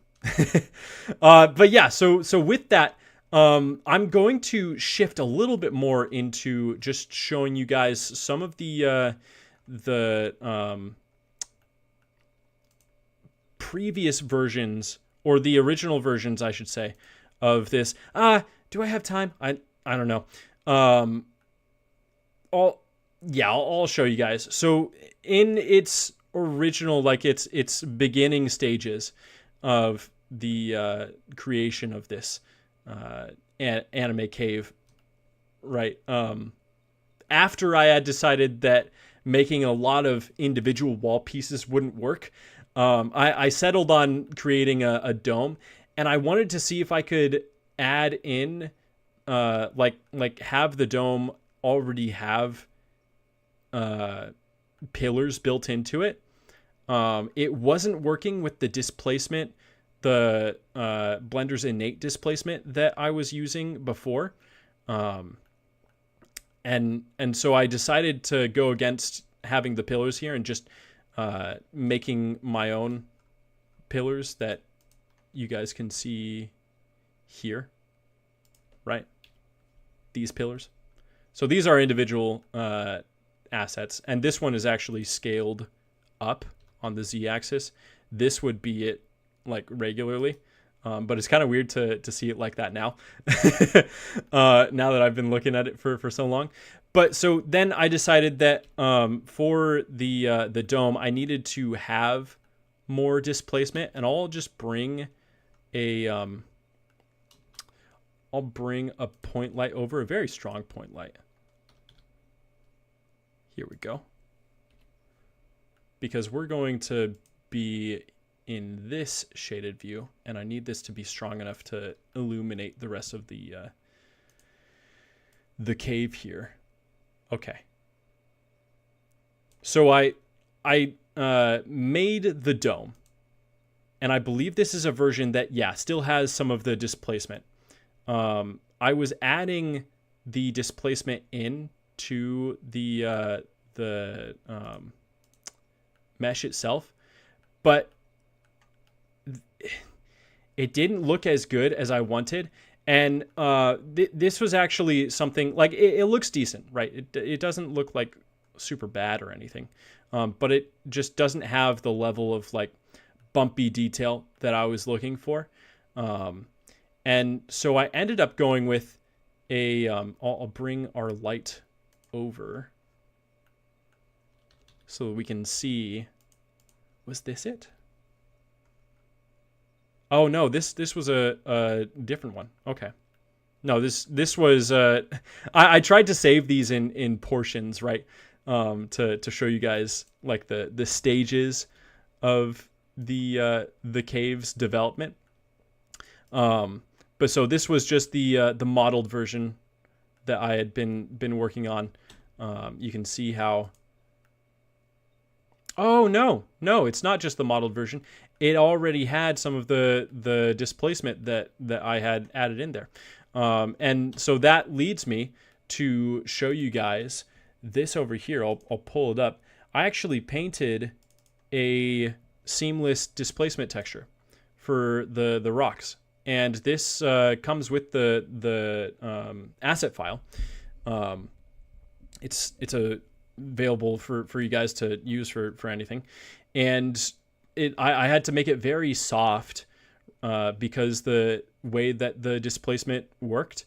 And I think that it worked like really well. And so I had one layer. I had to UV unwrap this. And so you can see how many polygons I had to have in here in order for it to get the detail. And then I decimated it. But I basically just cut a line, right? Right down the middle of this, but only to the center point. I didn't have it go all the way to the end. And then, so I UV unwrapped it, and then I added in the displacement modifier. But I used, I'll actually use this over on our other one over there, so we can see what it would have looked like if I had used the pillars one, because that got or is getting me curious now. So I don't have this UV unwrapped, but it'll make do. So I used displacement, and let me just make sure that this is up pretty well. And I just went over here and I imported the image texture. And I think I actually have it. It should be here, right? Yeah. No? Ah, here we go. Okay. Yeah, so I just imported the displacement texture and had it on UVs. Where is... Yeah, UVs. And yeah, it doesn't look very good with the very small amount of vertices that this thing has. And likely because this is a little bit too small as well. Maybe 0.8. 0.8. Oh no, that's the wrong way. 0.02. We'll try it. 0.02. Maybe I'm doing this wrong. Possibly. It's also... No, it's not low poly either. I don't understand. I guess it needs a little bit more finesse than I'm actually giving it right now. But basically, I used this hand-painted texture, and that got me curious. Like, it wasn't like super simple, to hand paint that texture, but it was decently simple, right? So what if I started to hand paint more textures that were seamless, that could work for any model, and I could just make something that has a little bit more painterly detail than my shaders do when you like get really close to them, because far away or like an overhead view or whatever, they look pretty painterly, right? No problem with that there. But then if you zoom in, then you start to see that like these lines aren't like painterly lines, right? And the compositing is really helping right now. But like moving into something like this, you can like zoom in and see the different textures on the walls and be like, yeah, it's not as great of quality as I would want for a very up close shot. And for those of you who don't know, I'm working on an animated series right now called Banner of Souls, and I'm going to have the camera up close to a lot of objects. And so I really want the shaders to hold up to the kinds of standards that I want to have for these objects, right? For the quality. I want them to look very painterly. And I think that my procedural shaders do a fantastic job, not to pat myself on the back or anything, but they do a fantastic job of like the background and the midground, and generally like if the camera isn't focused directly on them, then just having them around here, like they look pretty good, right?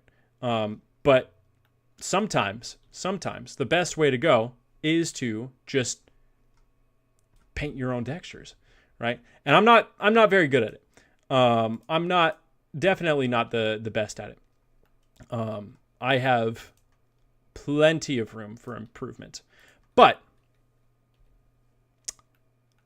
I think I got a pretty good result for this. So this here is a texture that I painted, and it's oh, and by the way, I'm creating a kit of 100 plus rocks for just like dragging and dropping into any scene. And these are all like the smaller rocks, but I'm gonna have like cliff sides and hero rocks, as they're called, and you guys can see some of the more mountainous type rocks back there. I may change these so that these don't take up space within the pack, so that there'll be more variety. And I'll do something else for mountains that I'll tell you guys a little bit later. But I painted this, and I'll show you guys here. If I can pull it up. Yeah, this here is the texture that I painted. And funnily enough, I found that it was actually more akin to like the Ghibli style, which is what I was trying to go for, to not use my drawing pad in order to paint this, but instead to just use my mouse and click to get like the different, more blotchy type splotches and whatnot. And I would save, like I would create a duplicate layer, right? And the layer that was the duplicate layer was above, I kept as was, but I changed the opacity to be at 50%. And then the layer beneath, I just blurred out heavily. And I think that gives a really good sort of like Ghibli style aesthetic. I don't know. You guys can tell me if this looks good to you or not. But so I painted this, and I found a way to add it to shaders, this is just completely just the painted texture and a diffuse. It doesn't have any other like Voronoi or anything like that. It's just the painted texture and diffuse. You can see that on this rock as well, right? And I think that I kind of like overdid the amount of detail that should be on like a rock like this or even like this. And I think that has a lot to do with like the shifting values. So I'll try to, this was the first texture that I painted. I'll try to make it so that the values are a little bit more flat so that I'm just getting the like crack detail, because that's really what I'm going for. I'm going for more of these types of cracks and the little smaller pieces that I would typically like model, but I want to keep these low poly so that I can have a ton of them in the scene. This is not low poly. that was not low poly. These are low poly. And so I've integrated this texture into a procedural shader that I have been working on for this pack. This is more like a sandstone type thing. And I'll show you here. This is what it looks like without the painted rock texture. It looks decent. It looks good, right? Doesn't look like, if I zoom in, it looks 3D. And I'm trying to break away from that as much as possible by adding in more of those painterly details for the cracks, right? And what's great about this is none of these are UV unwrapped. I was dreading having to UV unwrap this. You can see I attempted it. It did not work. it did not work. But I found a way to make the texture wrap around these objects seamlessly, and for you to be able to change like the direction or like where the cracks are placed and whatnot. I have a more broad, just like overall change, right? But if I get rid of, if I get rid of that, then I can change specific areas. Like you can see the sides of this. If I change the location on the Z-axis, you can see the sides are moving, but the top isn't, right? The top stays the same. Or I can do on the Y-axis, and the top and the axis that's along the sides that are along the Y-axis move with it. Same with the Z-axis, right?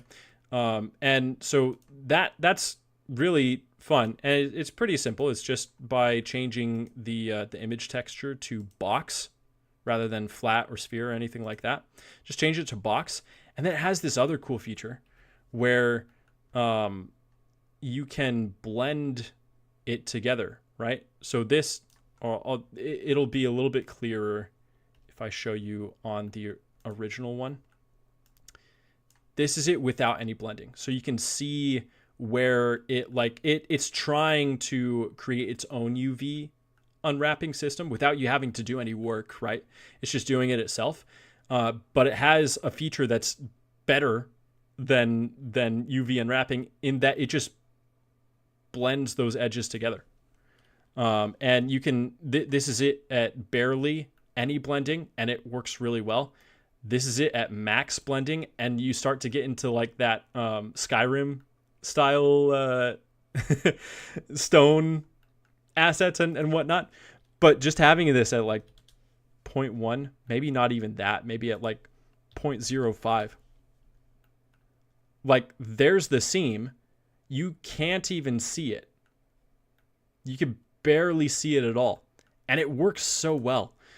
So I'm going to be making not only am I going to be making a lot of like rocks and do packs like this, but I have plans to make like a pack of 100 of something, right? So after the rocks, I'm going to do a pack of 100 ruin assets that are just like broken pillars and archways and cathedrals and other stuff like that you can just drag and drop into your scene.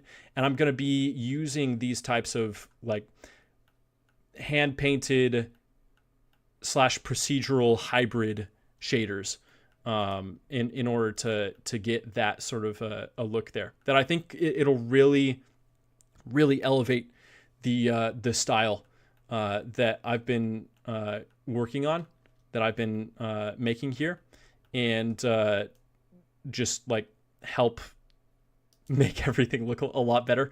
This is something like painting the textures is something that I probably won't be able to teach, because I still have a really hard time figuring out how to paint stuff like that. But I will make all of them available for like to buy or to download for my patrons and whatnot. So and on that topic. Oh wait, no. There's there's one more thing I need to show you. So speaking of anime skies, and clouds, I hinted at this in the past couple posts. Sorry, I missed a chat here. The flesh that eats, you said, or that hates. I'm sorry. You said, do you think we might get another animated movie series that will join Arcane and Spider-Verse to become another huge influence on future animated media? I hope so. I really hope so. I've seen like K-pop Demon Hunter. That was one that kind of like blended more of the 3D into that stylized 2D type realm. It was more 3D than something like Spider-Verse or Arcane, but still it was like it wasn't exactly pushing the boundary, but it brought something new, right? It brought a new sort of style. What I'm trying to do is I'm making my own animated series. I'll show you guys right now, because I don't know how many of you, other than my paid audience, I don't know how many of you know what I've been working on. Because I've been working on this for like the past year, at least, creating this animation, and the characters specifically for it. But YouTube just doesn't promote the videos that I make on that. So here we got a I'll change this to the actual lighting itself. Once it'll load for me. Oh goodness. There's a lot of stuff that I got working on in here. But I'm making my own animated series. It's called Banner of Souls. It is a dark fantasy world where there are like there's a rebellion of knights fighting against the world, basically, where the rest of the world uses magic. Oh my goodness, these shaders are not loading in. just give it a minute. These there we go. It's starting to load in now. But the world right after its creation was taken over by self-proclaimed gods that gifted humanity magic, but in a way that would corrupt them and make it so that they were no longer human. And those that didn't conform to this, okay, yeah, it's loading. Just give it a second. And those that the small portion of humanity that didn't conform to the whims of these self-proclaimed gods. Oh my goodness, they're still trying to load in. Okay. This is taking a while. I'm sorry. But they were enslaved, right? This must be hardcore shaders. Yeah. Yeah. Probably because there's so many different ones in here. and probably because each of these, there we go, we got some of the models loading in. So this is one of the knights, right? And of course, Blender freezes on me again. Okay, so this is one of the knights. He's a Praetorian, and the Praetorians are fighting back against all sorts and existence of magic. That can be in form of spells, of knowledge, or of anyone who has been corrupted by the magic. And corrupted meaning that like when you use this magic, it changes you physiologically. The people that worship these self-proclaimed gods like those physical changes because it makes them look more like those gods, but it takes away their humanity, in that it eats at their soul, right? So the Praetorians are fighting back against the they're called the Anakim, and that's actually a biblical term for the descendants of the Nephilim, which were descendants of demons, basically. And so these guys are fighting back against the Anakim, and the whole premise of the show, or at least where we start out in the show, and I already have, I'm very excited to tell you guys this, because I've already finished and finalized the script for the first episode. It's going to be 10 minutes long. There are 10 episodes in the first season. There are 3 seasons in the first arc, or the main first story of the Banner of Souls series. And I'm working on finalizing the script for the second episode. It's interesting because the first episode, it has more dialogue. It's more of like it's an action-packed, but still has like dialogue, lots of dialogue in it, right? For like characters that have known each other for a long time, but they're on the battlefield, they're fighting, right? But then the second episode is like there's barely any dialogue, and it's just the Praetorians, a small unit of the Praetorians searching for an artifact that they have to destroy in these catacombs. And I'm heavily inspired by the Astartes series from Warhammer. If you guys have seen that, you can find it on YouTube. Fantastic fan animation that the guy got hired by Games Workshop to turn that fan animation into an actual series. So Astartes 2 is coming out soon.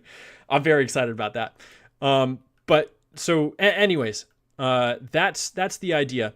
The magic itself, I haven't finished the shader. This is just a base shader, if you will. But the magic itself changes animals as well. And so this guy, he used to be an animal. Don't ask me what animal. I don't even know. But the idea is that these beings that are self-proclaimed gods are trying to reshape the world and every living thing in their image. And they're trying to create, in their eyes, the perfect being. But what the Praetorians see is that it has completely, nearly completely wiped out humanity, as well as all natural life, right? All animals have either gone extinct or are incredibly endangered. Natural animals. There's barely any natural animals left. They're all these, what the Praetorians call abominations. And they're all different. Like, no one abomination looks like another. They may have similar features, but all of them were experiments. They're definitely not natural, and some of them were created to or morphed to create weapons of war, like this guy is, and others were made to be more reconnaissant. Do I still have the? I think I do. Do I? they here? These are all... I'm trying to find the images. Where? Okay, I'll bring it up over in my files. But I have a concept for another abomination that I painted. It took me a while to paint this one, though. Not gonna lie. Where is it? Would it be in... Shoot. Okay, I'll have to find it, or I'll talk to you guys while I'm trying to find it here. But basically, that's the world concept, but it's getting to a point where we start off at a point where the Praetorians are now winning the war. That's where the series starts, and they're having to figure out, because it's been a couple hundred years since the last sighting of one of these gods, these self-proclaimed gods, and they're having to grapple with the fact that none of the current Praetorians have ever seen the enemy that they're actually fighting against, the main enemy, right? They've all disappeared. They're only fighting the remains, the remnants of these abominations that roam the world, and the Anakim that control the 9 subterranean levels of the world. I'll tell you guys a little bit more about that later. Shoot, yeah, no, I can't find the man. Where would I have saved the the abomination? Where are you? Where have you gone? Maybe it's in... I'm so sorry. I'm like searching frantically to find where I put this. I think I may have saved it to my YouTube files instead. Not in stylized metals. It's in finishing the armor. Is it? Tell me it is. Okay, I can't find it, but I have the recording of the VOD. So I'll just bring this up for you guys here. We'll find it here. Yes. Oh my goodness, that was actually incredible that I just clicked on it. It's this guy. So some of them were created for war. Others were created for more reconnaissance. And others still were created for just beauty, right? But they're all unnatural. So this guy was created for reconnaissance. You can see by his many eyes. And he's in the second episode, as well as this guy right here that I'm working on. And so I'm almost done. All I have to do for this Praetorian here is rig him after I've given his body, his under armor clothing, I guess, its own shader. But all I have to do is rig him. And I'll be done with the first rendition of the armor. I'm going to be adding features as I go, but I'll be able to make animated content and do test animations and fight scenes, which I have been dying to do. I don't know if any of you know this, or some of you know this. I used to do stop motion animation with Legos. I did that for 7 years, longer than that. And I got really good at it. And my favorite things to animate were fight scenes. I can actually, I'll pull it up for you guys to show you, because not to boast or anything, just to give you an idea though of the kinds of things that I would animate. Going to my old channel here.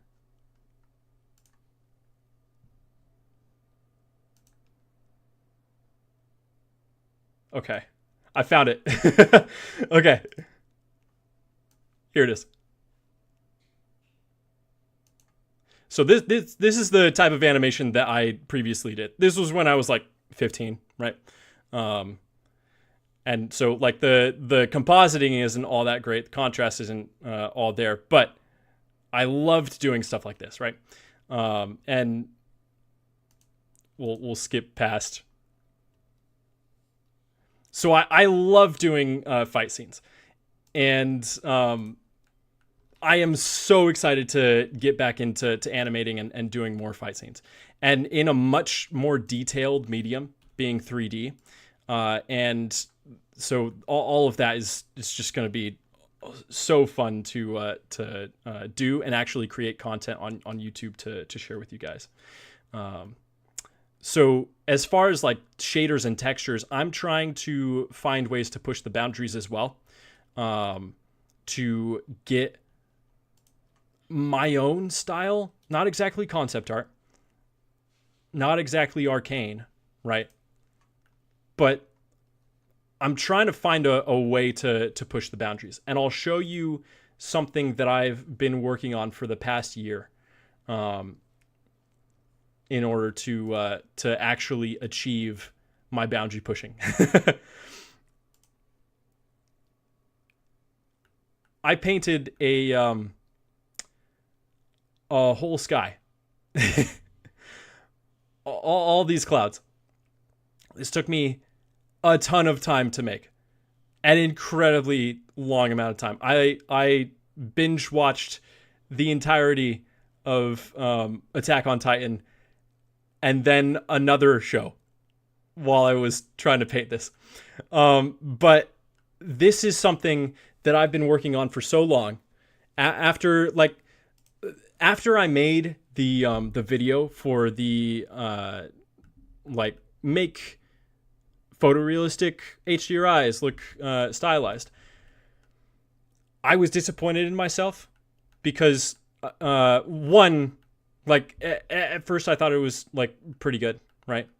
But then I was pointing out to myself all of the flaws in the way that those HDRIs looked, and Blender came out with a new version like a week after I uploaded that video that made it so that my video was just like it didn't work anymore. That tutorial didn't work.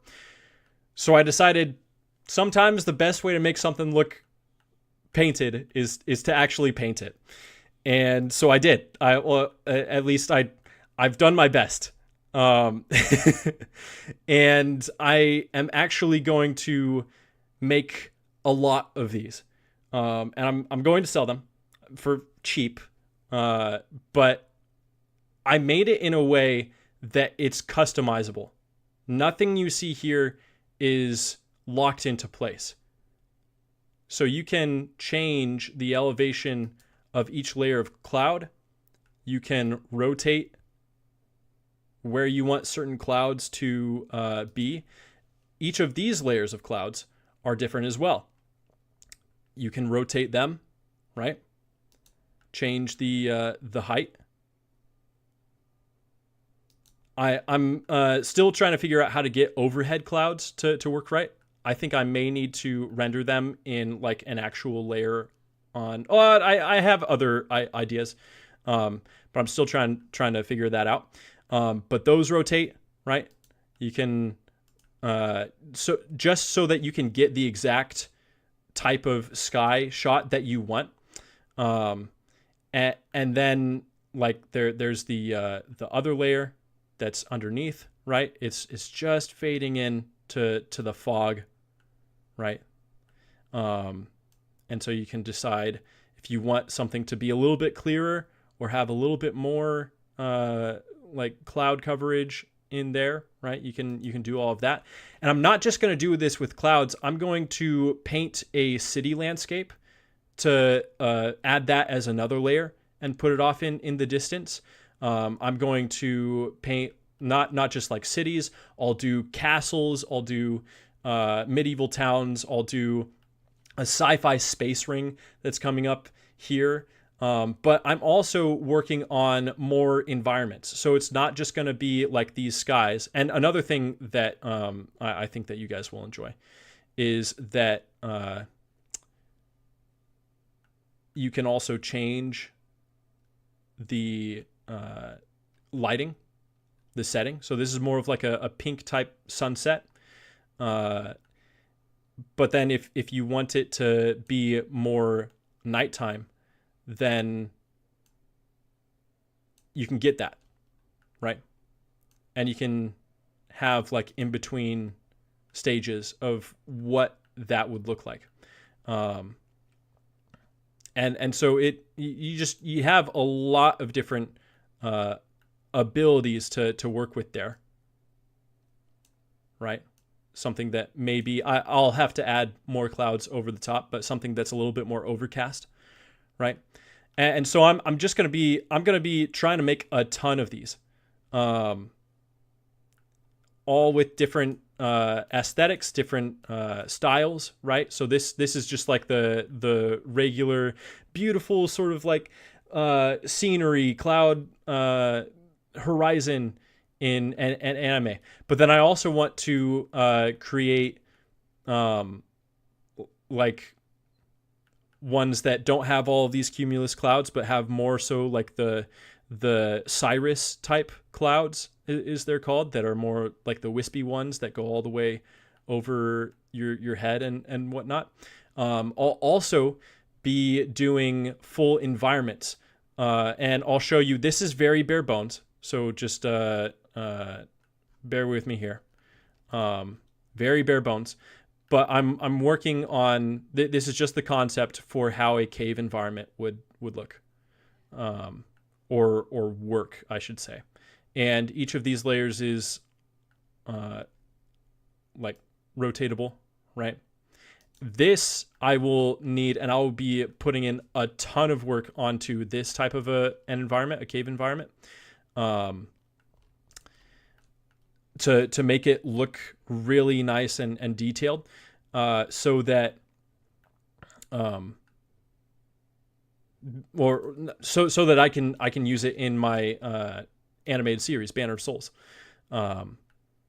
because the majority of the episodes in the first and second season take place in the subterranean levels, and they're these massive caves, absolutely massive.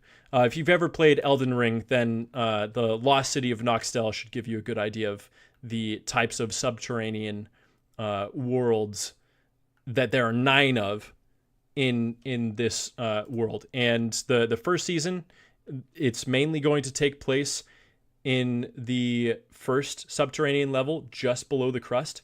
And then the second season, the central character, I'm not going to call him the main character, the central character is going to descend all the way to the 9th subterranean level. He's going to go all the way down on a conquest, because all of his enemies are living down there. And the further you get to the core of that world, the closer you get to, like, the 9th layer is as close as you can get before you start to like get into the more molten stages of the world there, the planet. But as you get further in, the magic becomes more powerful. And so, yeah, so lots of cool story and lore stuff there. But I'm going to be creating a lot of different environments. I'm also going to be creating space environments for sci-fi type worlds.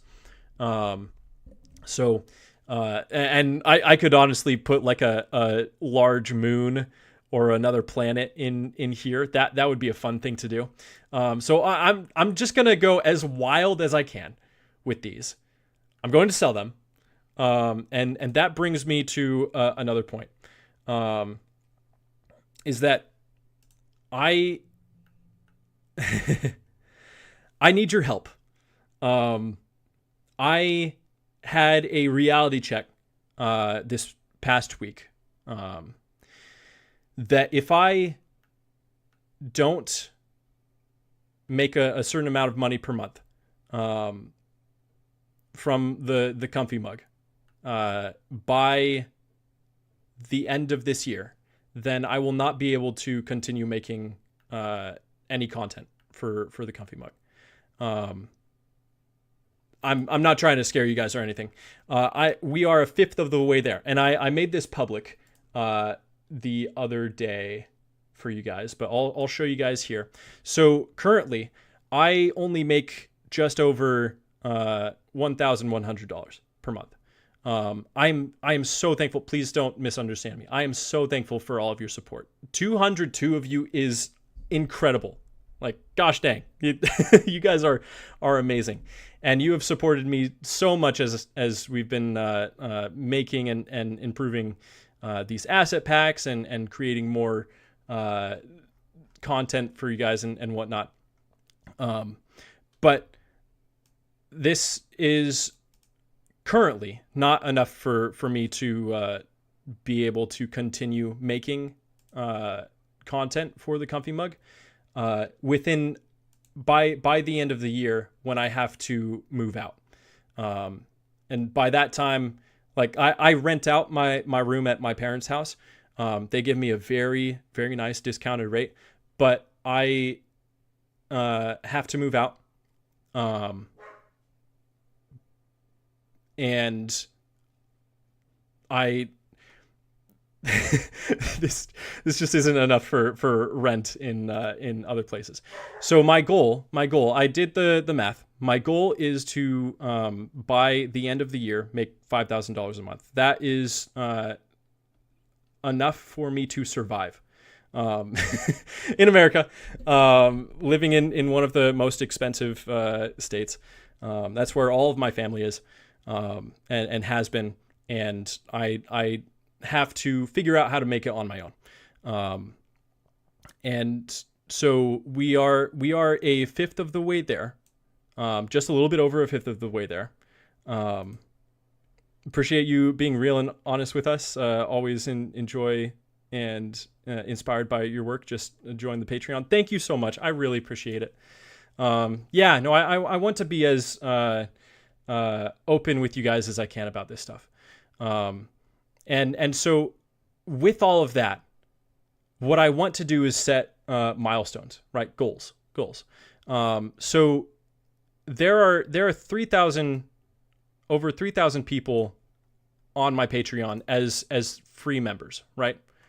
They can see like the images of stuff that I post, but they don't get the paid content and whatnot. I have a $1 tier, and that gives you access to all of my video content, all of my live streams, allows you to talk directly to me at any point, whether it's like on the live streams themselves or DMing me on Patreon. It gives you access to a ton of stuff, right?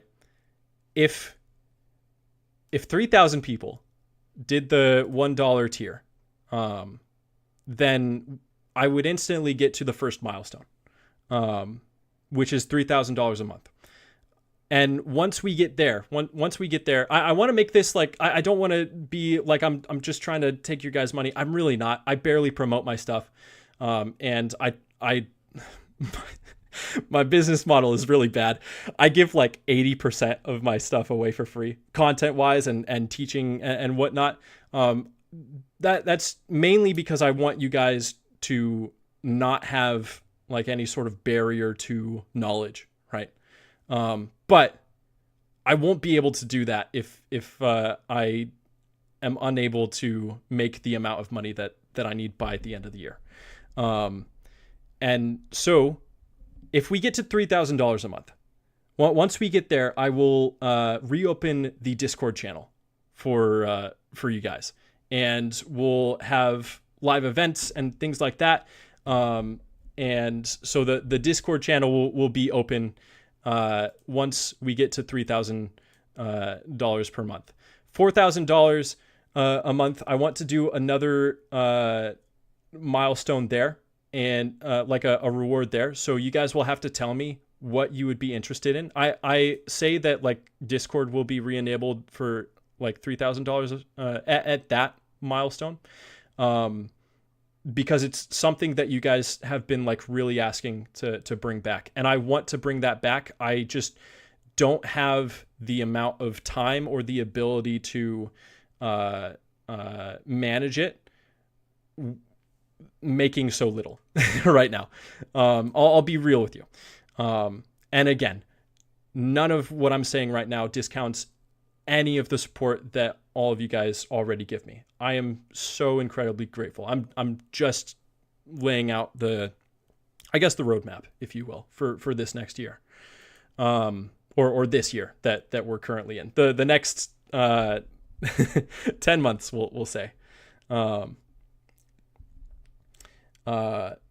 Vid Dragon, you said which state are you in? I typically like to keep my anonymity, but I mean, America's a big place. So I'm in California. If I can see, it's a really difficult sort of position for me to be in, because my parents are staying here. I love my parents. They're the only family that I have. And if I move to another state, then I don't have any friends. So if I move to another state, then I will have no one, basically. I would like to stay close to my parents.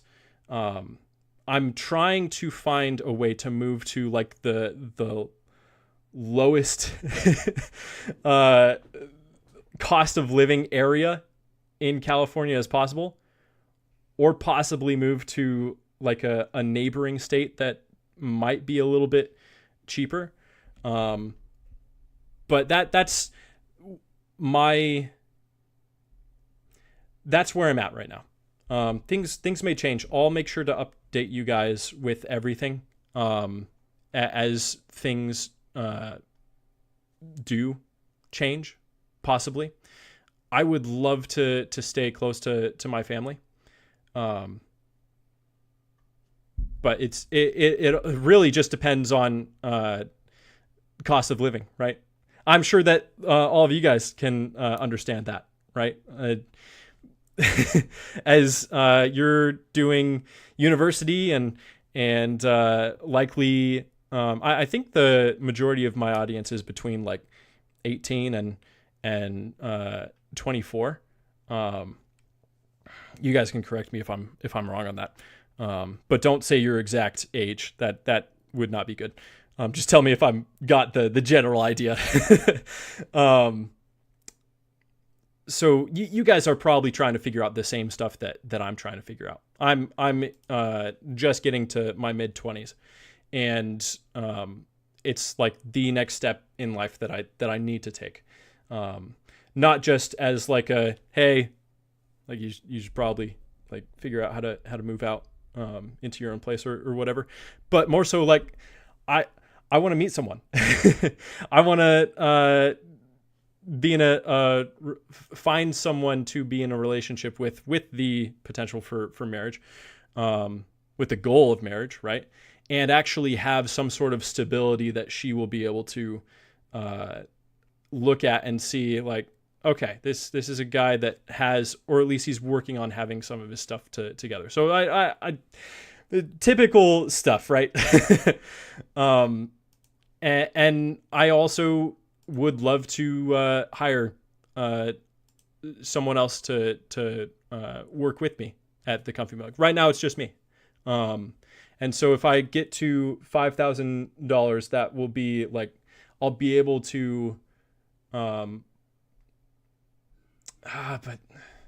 if I get to $5,000 a month and I find the absolute cheapest place to live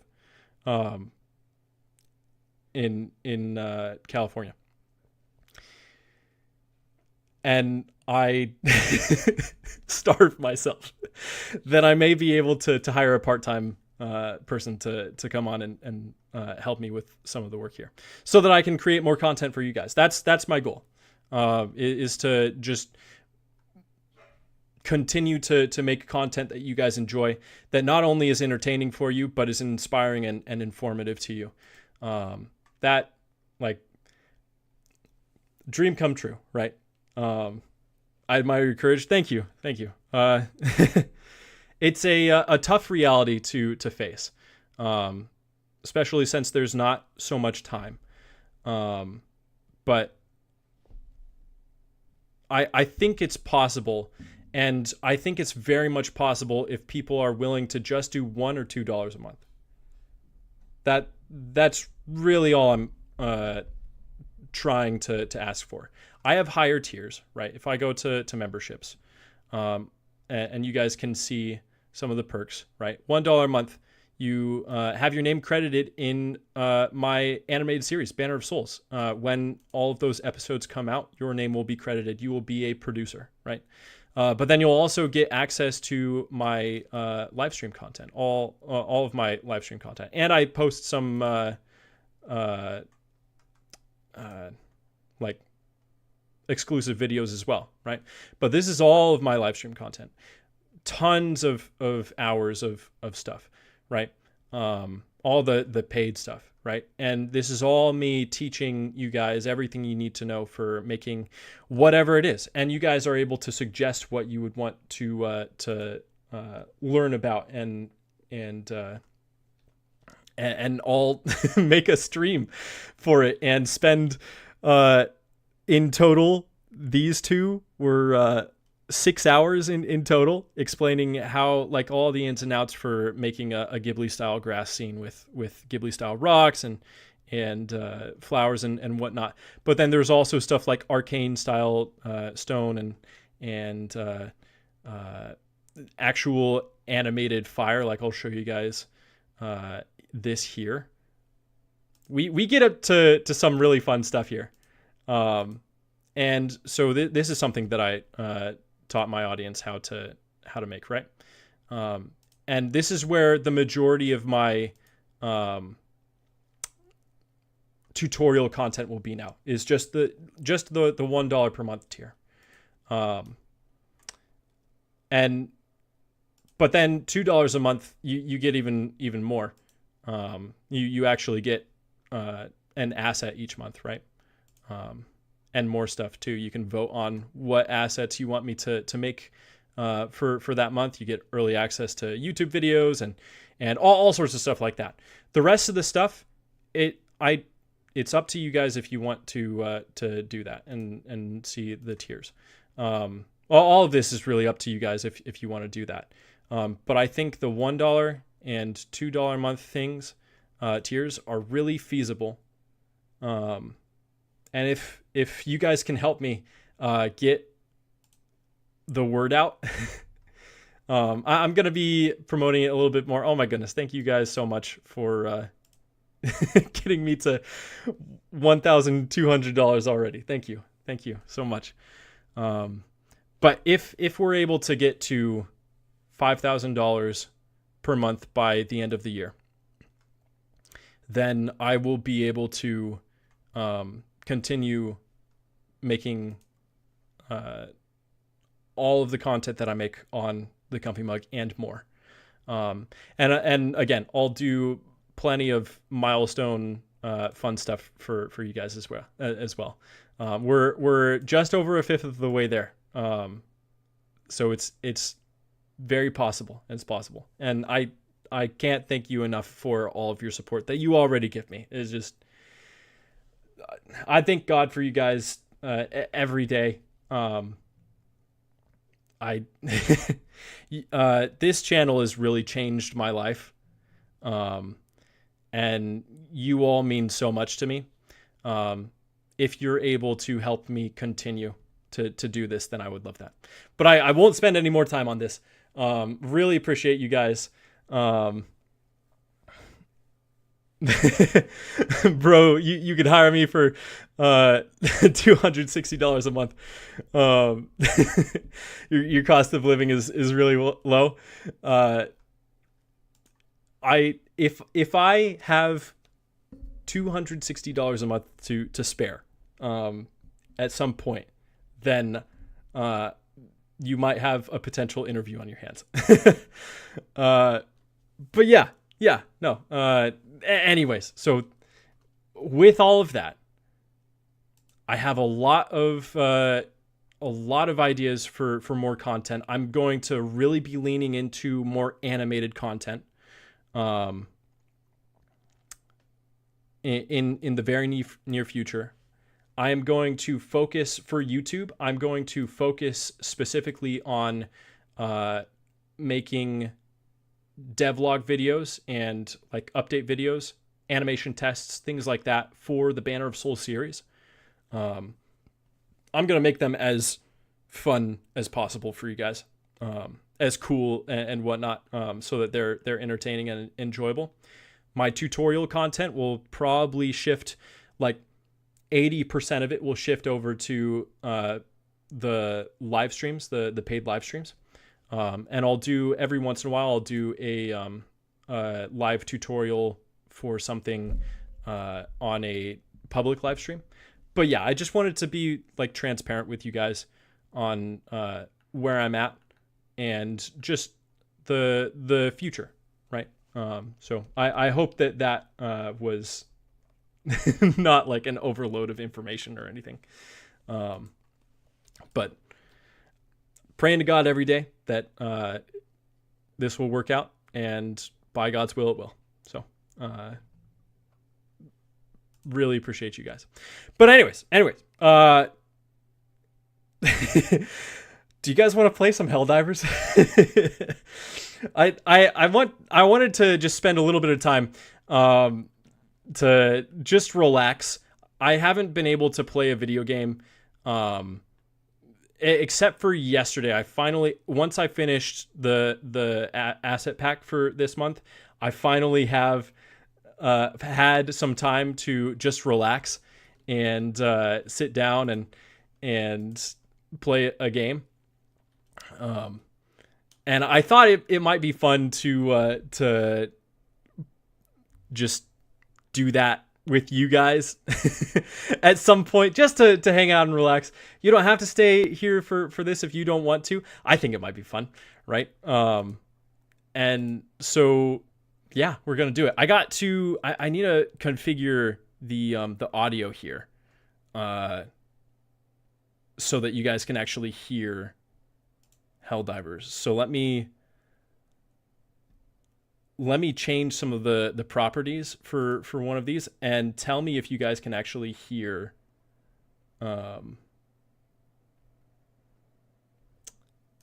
this. I should be able to see the properties. Okay, Helldivers 2. Here we go. So hopefully, as this loads in, hopefully you guys will be able to see. I actually gotta minimize that. There we go. Okay, are you guys able to hear this at all? You can hear? Is it loud? Is it not loud? It's not very loud for me. It's loud. Is it? Oh, not Super Earth. Not for you? Our home. Okay, if it's loud, type Prosperity. 1. If it's not loud, type 2. Liberty. Hi there. Compared to like my Democracy. voice, right? Our way. It's louder of than me. life. Okay. Oh, hello. I will But freedom. bring this doesn't come down from- a little bit. Okay, how is that? Is that better? Or is it worse? Look familiar? It's good. That's a bit better. Scenes like these are happening all Okay. over the galaxy right As now. we do this is just to have fun. I want to be able to have fun. We'll do more streams like this, just to hang out. I think that might be a nice little thing that we can do every once in a while.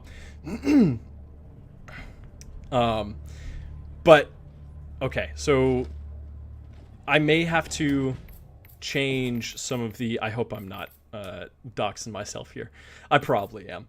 But I'm going to change some of the graphics for this here. I just recently downloaded the NVIDIA thing. Object detail quality, we can bring that down. Oh my goodness. Ultra? No, we don't want anything on Ultra. And it like, I used to have all of these on like medium and whatnot. But it the Nvidia thing was like, okay, let's just make it so that everything is on max now. So we'll do this. Hopefully my computer won't die now. Okay. All right. You're still able to see this, right? Twitch stream. Yeah. I don't really like Twitch. I get that it's like really popular for gamers and whatnot, but they have so much controversy that it's typically political controversy. I'm a Christian, right? And the like people who own Twitch are very much anti-Christian, right? So like I'm fine living in that world, but as far as making it on that world, I probably wouldn't. Just to be real. But Helldivers just came out with their new biomes and new bug content. And I saved up for the war bond. Disgusting infestation deployed to the planet. And I also had some leftovers. I absolutely think that the war bond armor is atrocious. This is gold. This, I feel like I look like an Adeptus Mechanicus in this. This is fantastic. The armor that is in the Warbond, because this isn't in the Warbond. This was in the Super Credit store. This armor looks atrocious to me. It looks really bad. And yeah, as opposed to something like this is the armor that I typically wear because I love to use the Eruptor. And it just makes the reload speed faster. Like, this is a good build. It looks like this guy actually went through basic training. This looks like someone didn't go through basic training, and they just are running into the fray. Helldivers' budget is getting really cheap for them citizens there. But this is the pinnacle. It's just not light armor. Which, I always wear light armor. So I figured that we can do some of the new bug content. I typically go level 7 or 8. But with these new bugs, I hate these new bugs. But I need to find a way to trivialize them, right? And so I think I have. But the only way I've found to trivialize them without me having to use like all of my heals just to get away from 3 bugs, is to be on level 6. So maybe we can up the level as we go on. But for now, I think that we can start with this. You guys can see what I'm working with here. See what I mean? Mission coordinates locked. And I typically just like to jump in with people who are already in the middle of a game here. So let's do this.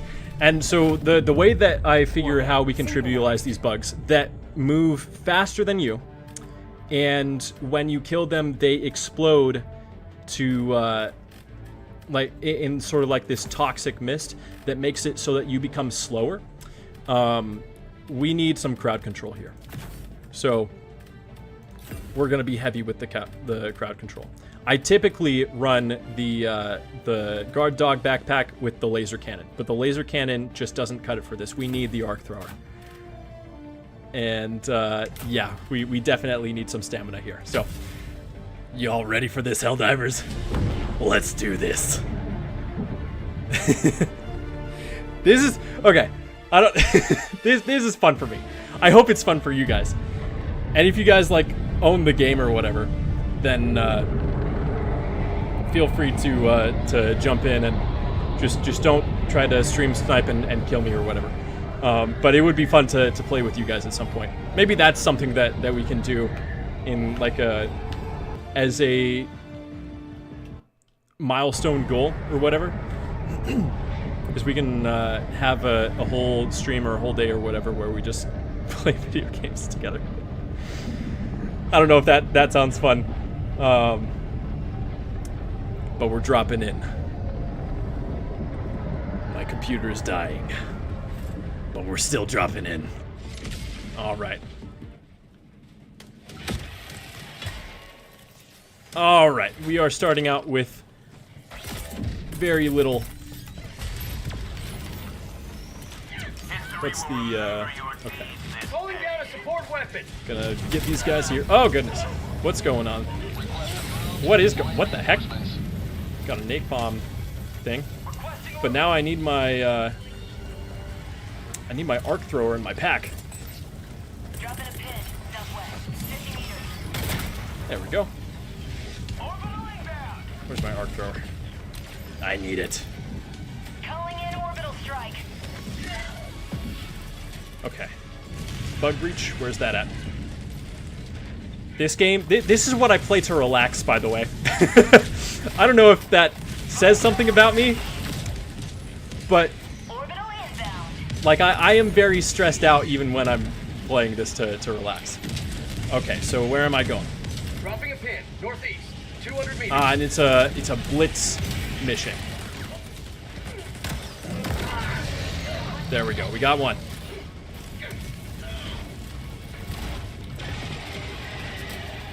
Watch out, G1.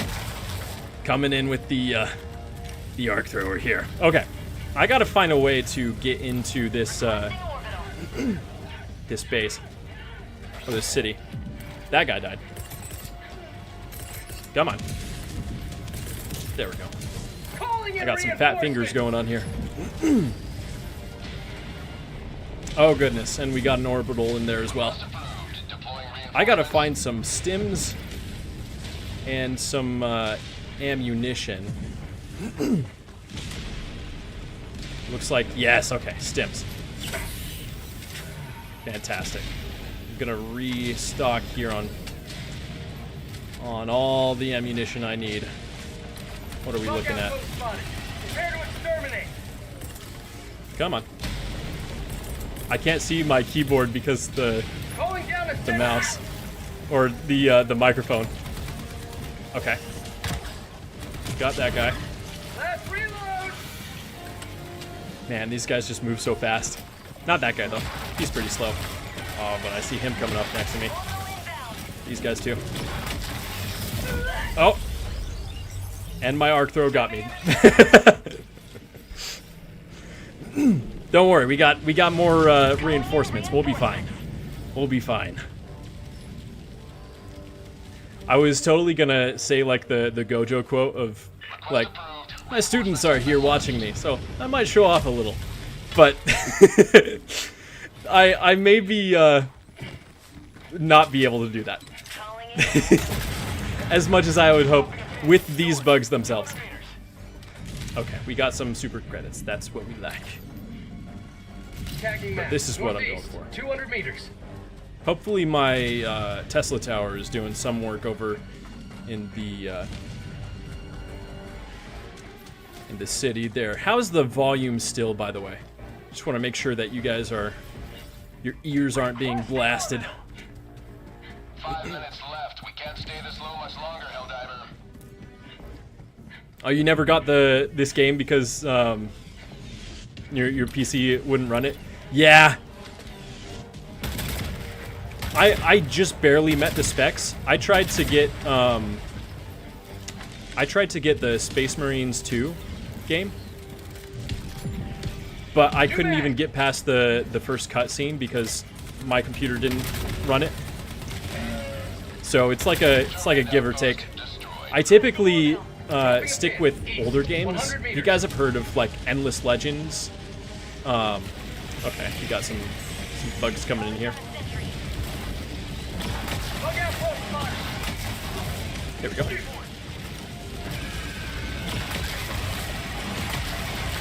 And what I like about the arc thrower is that it stuns them, staggers them. Okay. Here we go. This looks like it's going to be harder. Oh, yep. See, they're faster than me. There we go. These bugs are annoying, but I've got that Elden Ring blood in me. I need to find a way to overcome. That was a horrible coincidence there. Tagging map. West. 50 meters. Okay, Requesting orbital strike. coming in for more. Request approved. Reinforcements on the way. Get this guy on my drop. There we go. Point me to the enemy. Oh.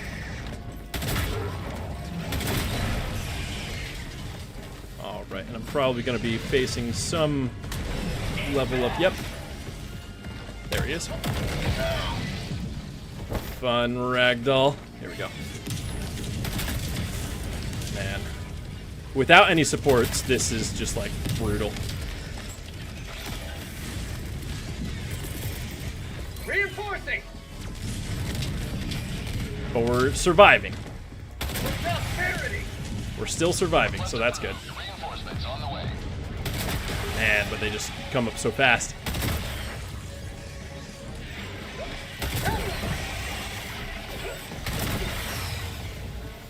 My goodness. Oh, and I'm out. Come on. See, this is what I'm saying. It's just not fast enough.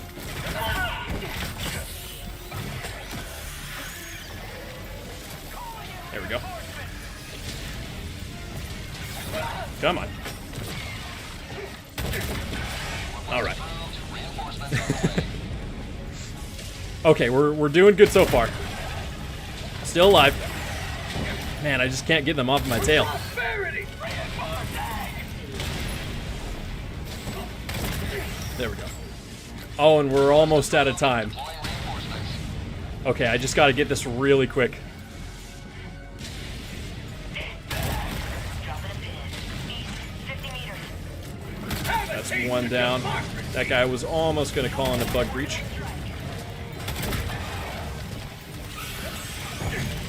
My goodness. And I have no more stims. Oh, man. See, it's brutal. And this is just on, like, level 6. I'm typically on level 8.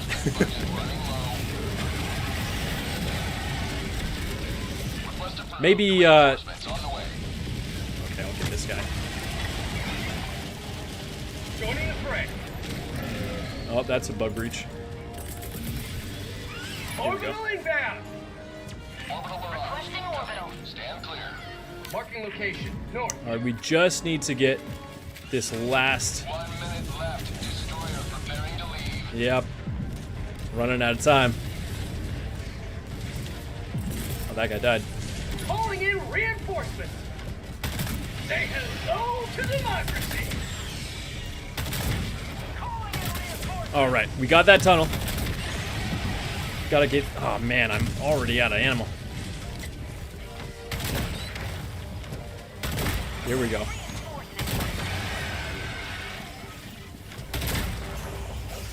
All right, I'm gonna try to get ahead of these guys. Man, out of ammo again.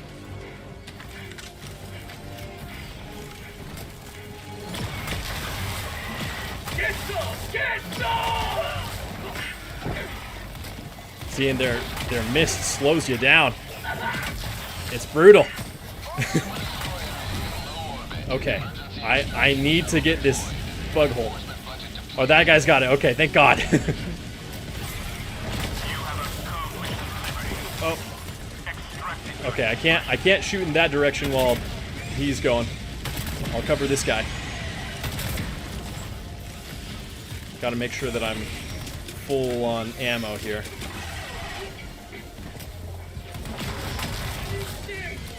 All right, where's extraction? Tagging map. East.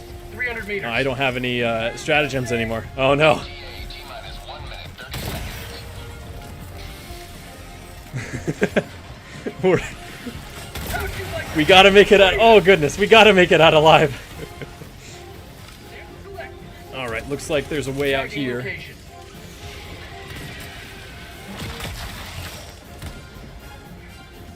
Gonna grab this ammo real quick.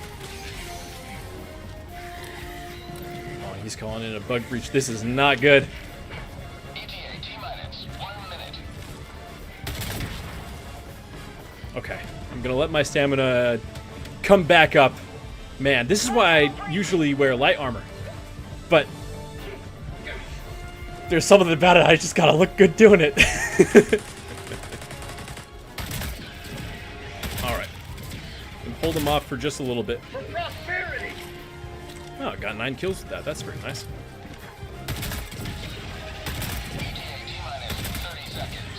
What I like with the Eruptor, which is what I usually carry, is that it has ammo spread. It's got frags, basically. Okay, there's no one coming up there. Not right now, anyways. But here they are. Gotta love the arc thrower.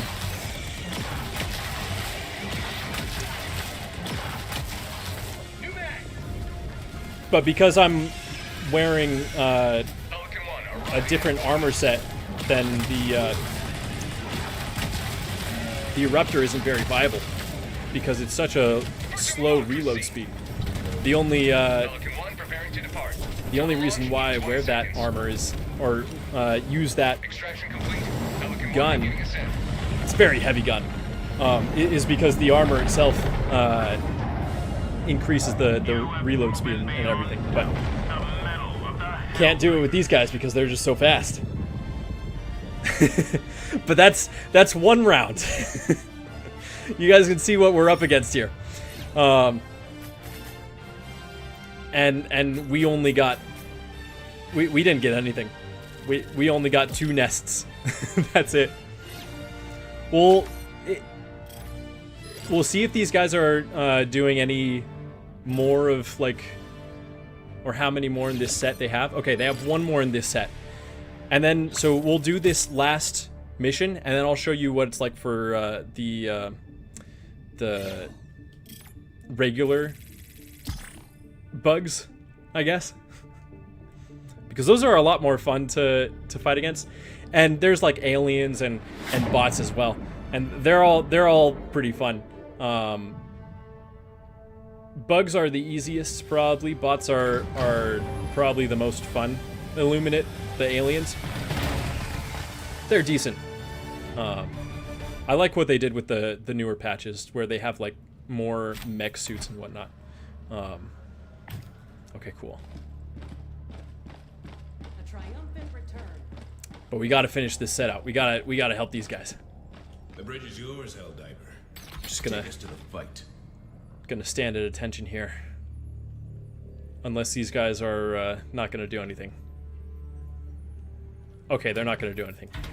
We're gonna find another mission to drop into. What kinds of games do you guys like playing, by the way? Do you guys like playing like these third-person shooters? Think more strategy? I typically play more strategy. But those aren't as fun to watch, probably. Like, if you've heard of Endless Legend 2. That's a turn-based kingdom builder strategy game. Where you're fighting against, like, 6 or 8 other kingdoms. It's a fantasy world, too, so that helps.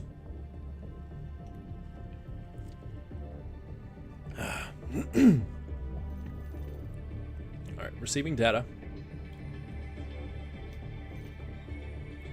Okay, establishing link. Receiving data again. Come on, just drop me in. Nope. Are you on an endless loop? Okay, there we go. Hellpods primed. All right. Engaging orbital Okay. thrusters. This'll be fine. Why can't I scroll down? What? Orbit synchronized. What? What's going on? I'm sorry.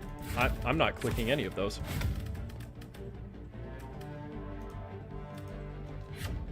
Okay, that's weird. I don't know what was going on there. Maybe it's because my computer is dying.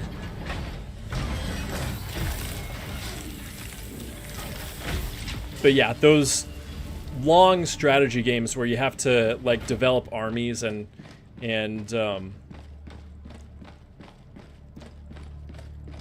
like think through where other enemy armies are going to be.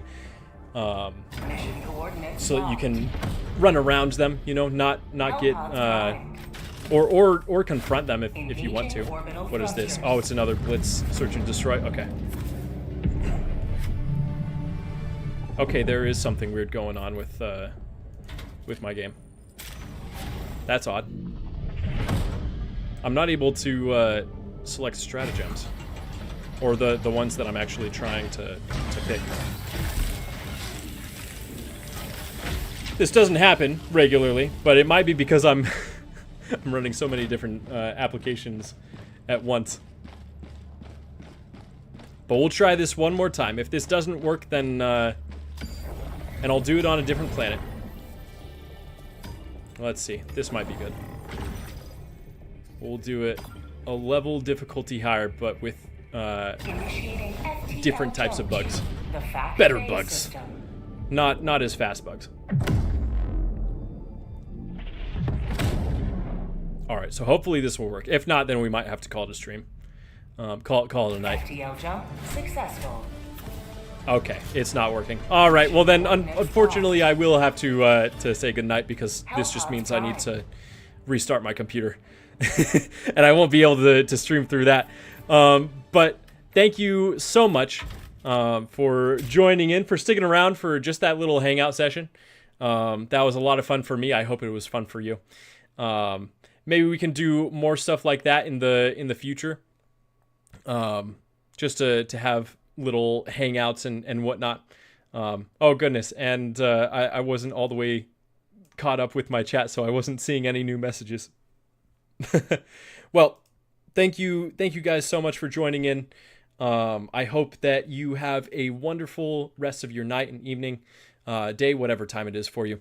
I look forward to doing more streams like this in the future, showcasing the stuff that I'm working on, as well as doing a little bit of teaching and whatnot. I'll keep you guys updated on the progress towards those monthly earnings goals, and when we'll get more rewards and whatnot. First one will be the Discord, so that'll be something that you guys can definitely look forward to. But other than that, I will say goodnight here, and I will see you very soon for another stream. And as always, remember, God is good. Jesus said he is the way, the truth, and the life. And he made good on that promise. And always remember to stay comfy.